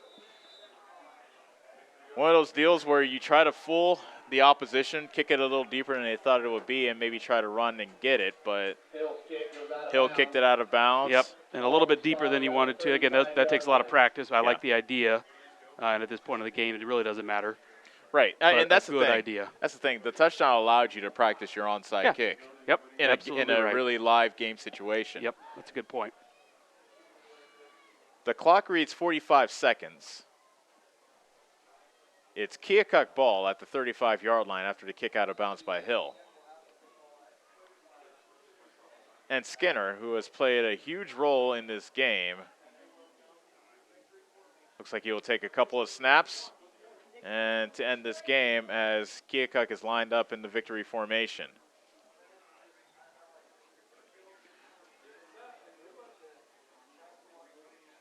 So Corey Skinner with a couple of touchdown passes. Takes a knee, clock runs.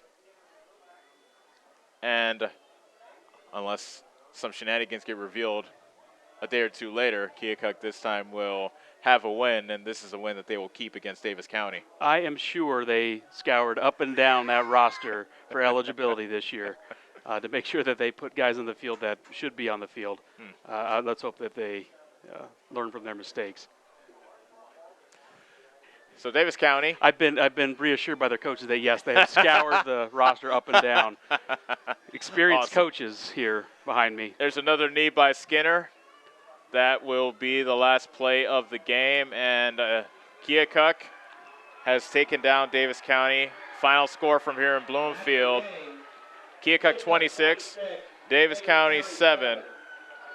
And a hard-fought game by Davis County. They didn't give up, but just not a very good second quarter, and that proved to be Davis County's downfall. Yeah, and when we pointed out at the beginning of the game the things that you don't want to do, especially at any game, let alone first game, one penalty can make the difference, let alone, one turnover, let alone 4, plus the turnovers, and just not a very clean game from the Mustangs. 26-7, our final score. Keokuk defeats Davis County.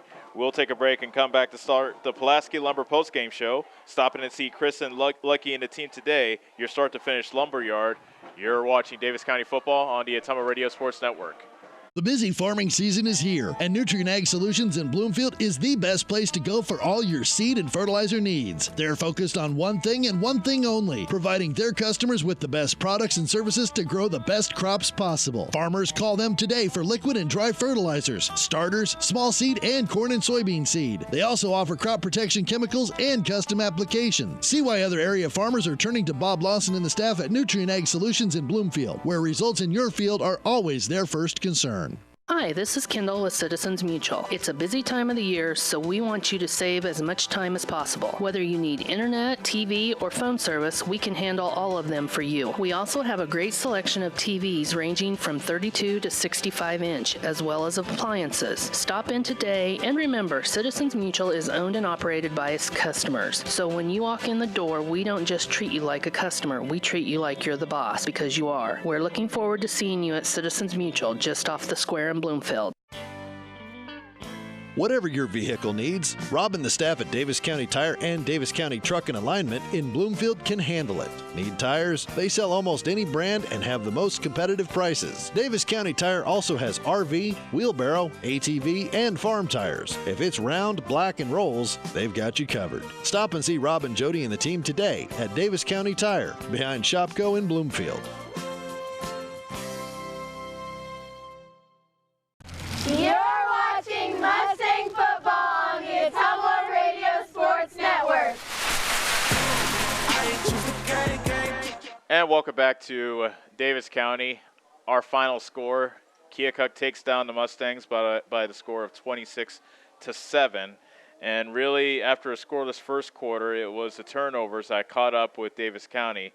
3 of them in that key third quarter. 4 interceptions were thrown by Carson Mader in that first half, one of which was taken back for a touchdown.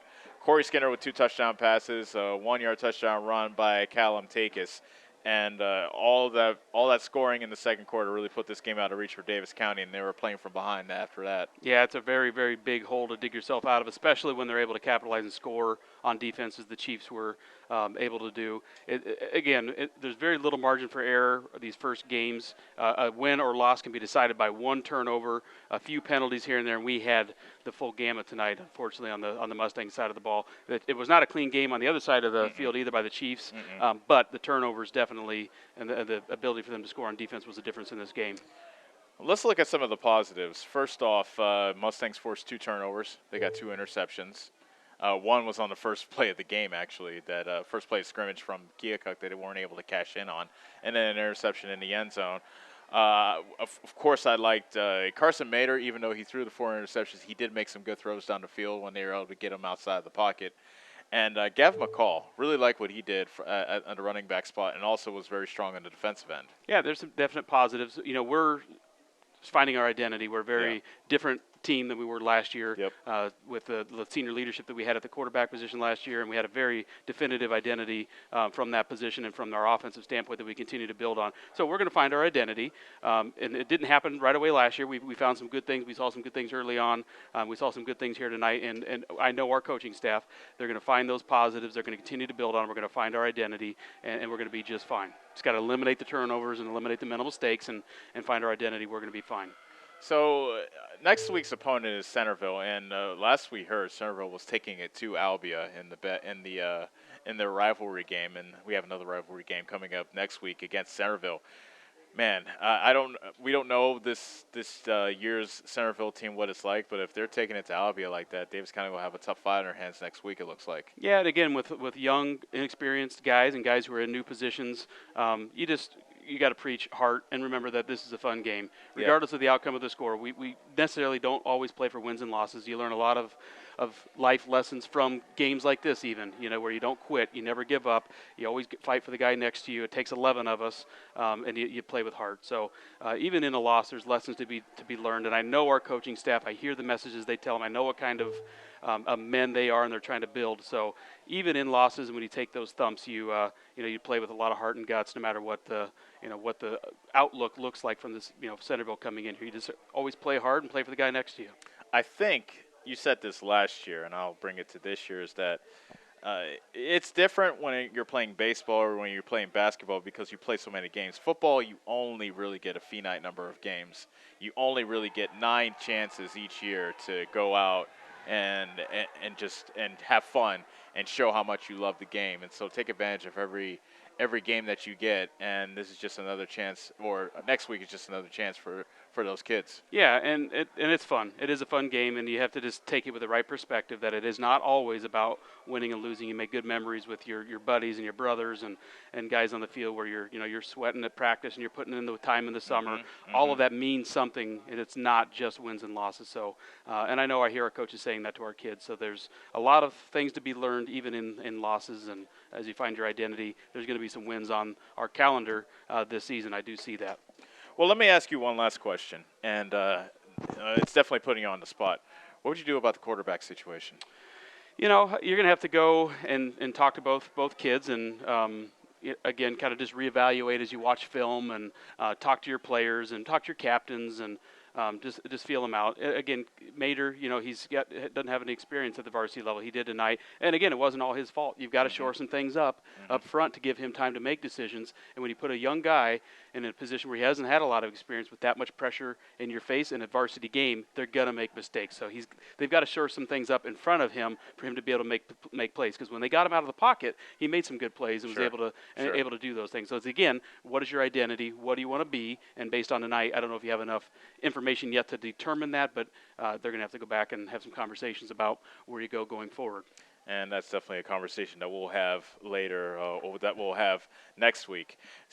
To wrap up this week, we have to name the player of the game. It's brought to you by Neebs Graphics. See Callie Stewart and the Neebs girls to get your business noticed with T-shirts, banners, signs, and much more. We're just going to debate out loud because Caden Hill did come in, and he did score the only touchdown for Davis County. I'm kind of torn between him and also Gavin McCall. I like the way Gavin played today. He played hard pretty much the entire time. I remember that vicious tackle he made on the one interception. Where are you leaning? Yeah, I could go either way as well. So I don't know if we want to flip a coin on that one because, again, both kids are very deserving. Gavin, we saw on both sides of the ball, as we did Hill on both sides of the ball. Both made plays, defensively when they needed to. Both of them played hard on offense. So, last year we gave players of the game, and I'm not opposed to that either. We want to take the soft out on that. They both are very deserving in what was a hard night for the Mustangs. How about we give a player of the game? I'm good with that. Yep. Yeah, we'll give it to both Caden Hill and Gavin McCall. Caden Hill for scoring the touchdown. He also made some good plays on defense, and he played both ways, as did Gavin McCall. He did. And both of them played really hard. They I did. think they really led from the front. Yep, I agree with you, and I think those are two very deserving players who showed a lot of heart on both sides of the ball and no quit, definitely all the way through the game. Well, Brad, my friend, it's been fun. Yeah, thanks for having me again. Yeah, it was man. fun. I can't believe it's been a year. Yeah, I know. It flew by, and it's always a good time up here on Friday nights. Yeah, when you said yes, I think I saw your bicep, the Arnold Schwarzenegger bicep that popped up. So that was my arm, actually, okay, in that picture you sent. Yeah, so I was a stand-in in that film. I was like 10 at the time, so I was ripped at a young age. Yeah, that's what I like to hear. Once again, our final score, Keokuk 26, Davis County 7. Keokuk advances to 1-0, Davis County 0-1. We would like to thank you for making us a part of your Friday evening. If you missed any of the game, don't worry, we got you covered. Every Mustang game this season will be archived on AtomaRadioSports.com. Be sure to join us next week from right back here in Bloomfield next Friday for Week 2. The Davis County Mustangs will look to win back the pennant in their annual pennant game versus Centerville. Coverage starts with the Citizens Mutual pregame show at 6:30 with the kickoff slated for 7. We look forward to having you join us then. For our producer, Corey Finch and Brad McCloskey, this is Ellis Kojo saying so long from Bloomfield. The preceding was a presentation of Davis County football on the Atama Radio Sports Network.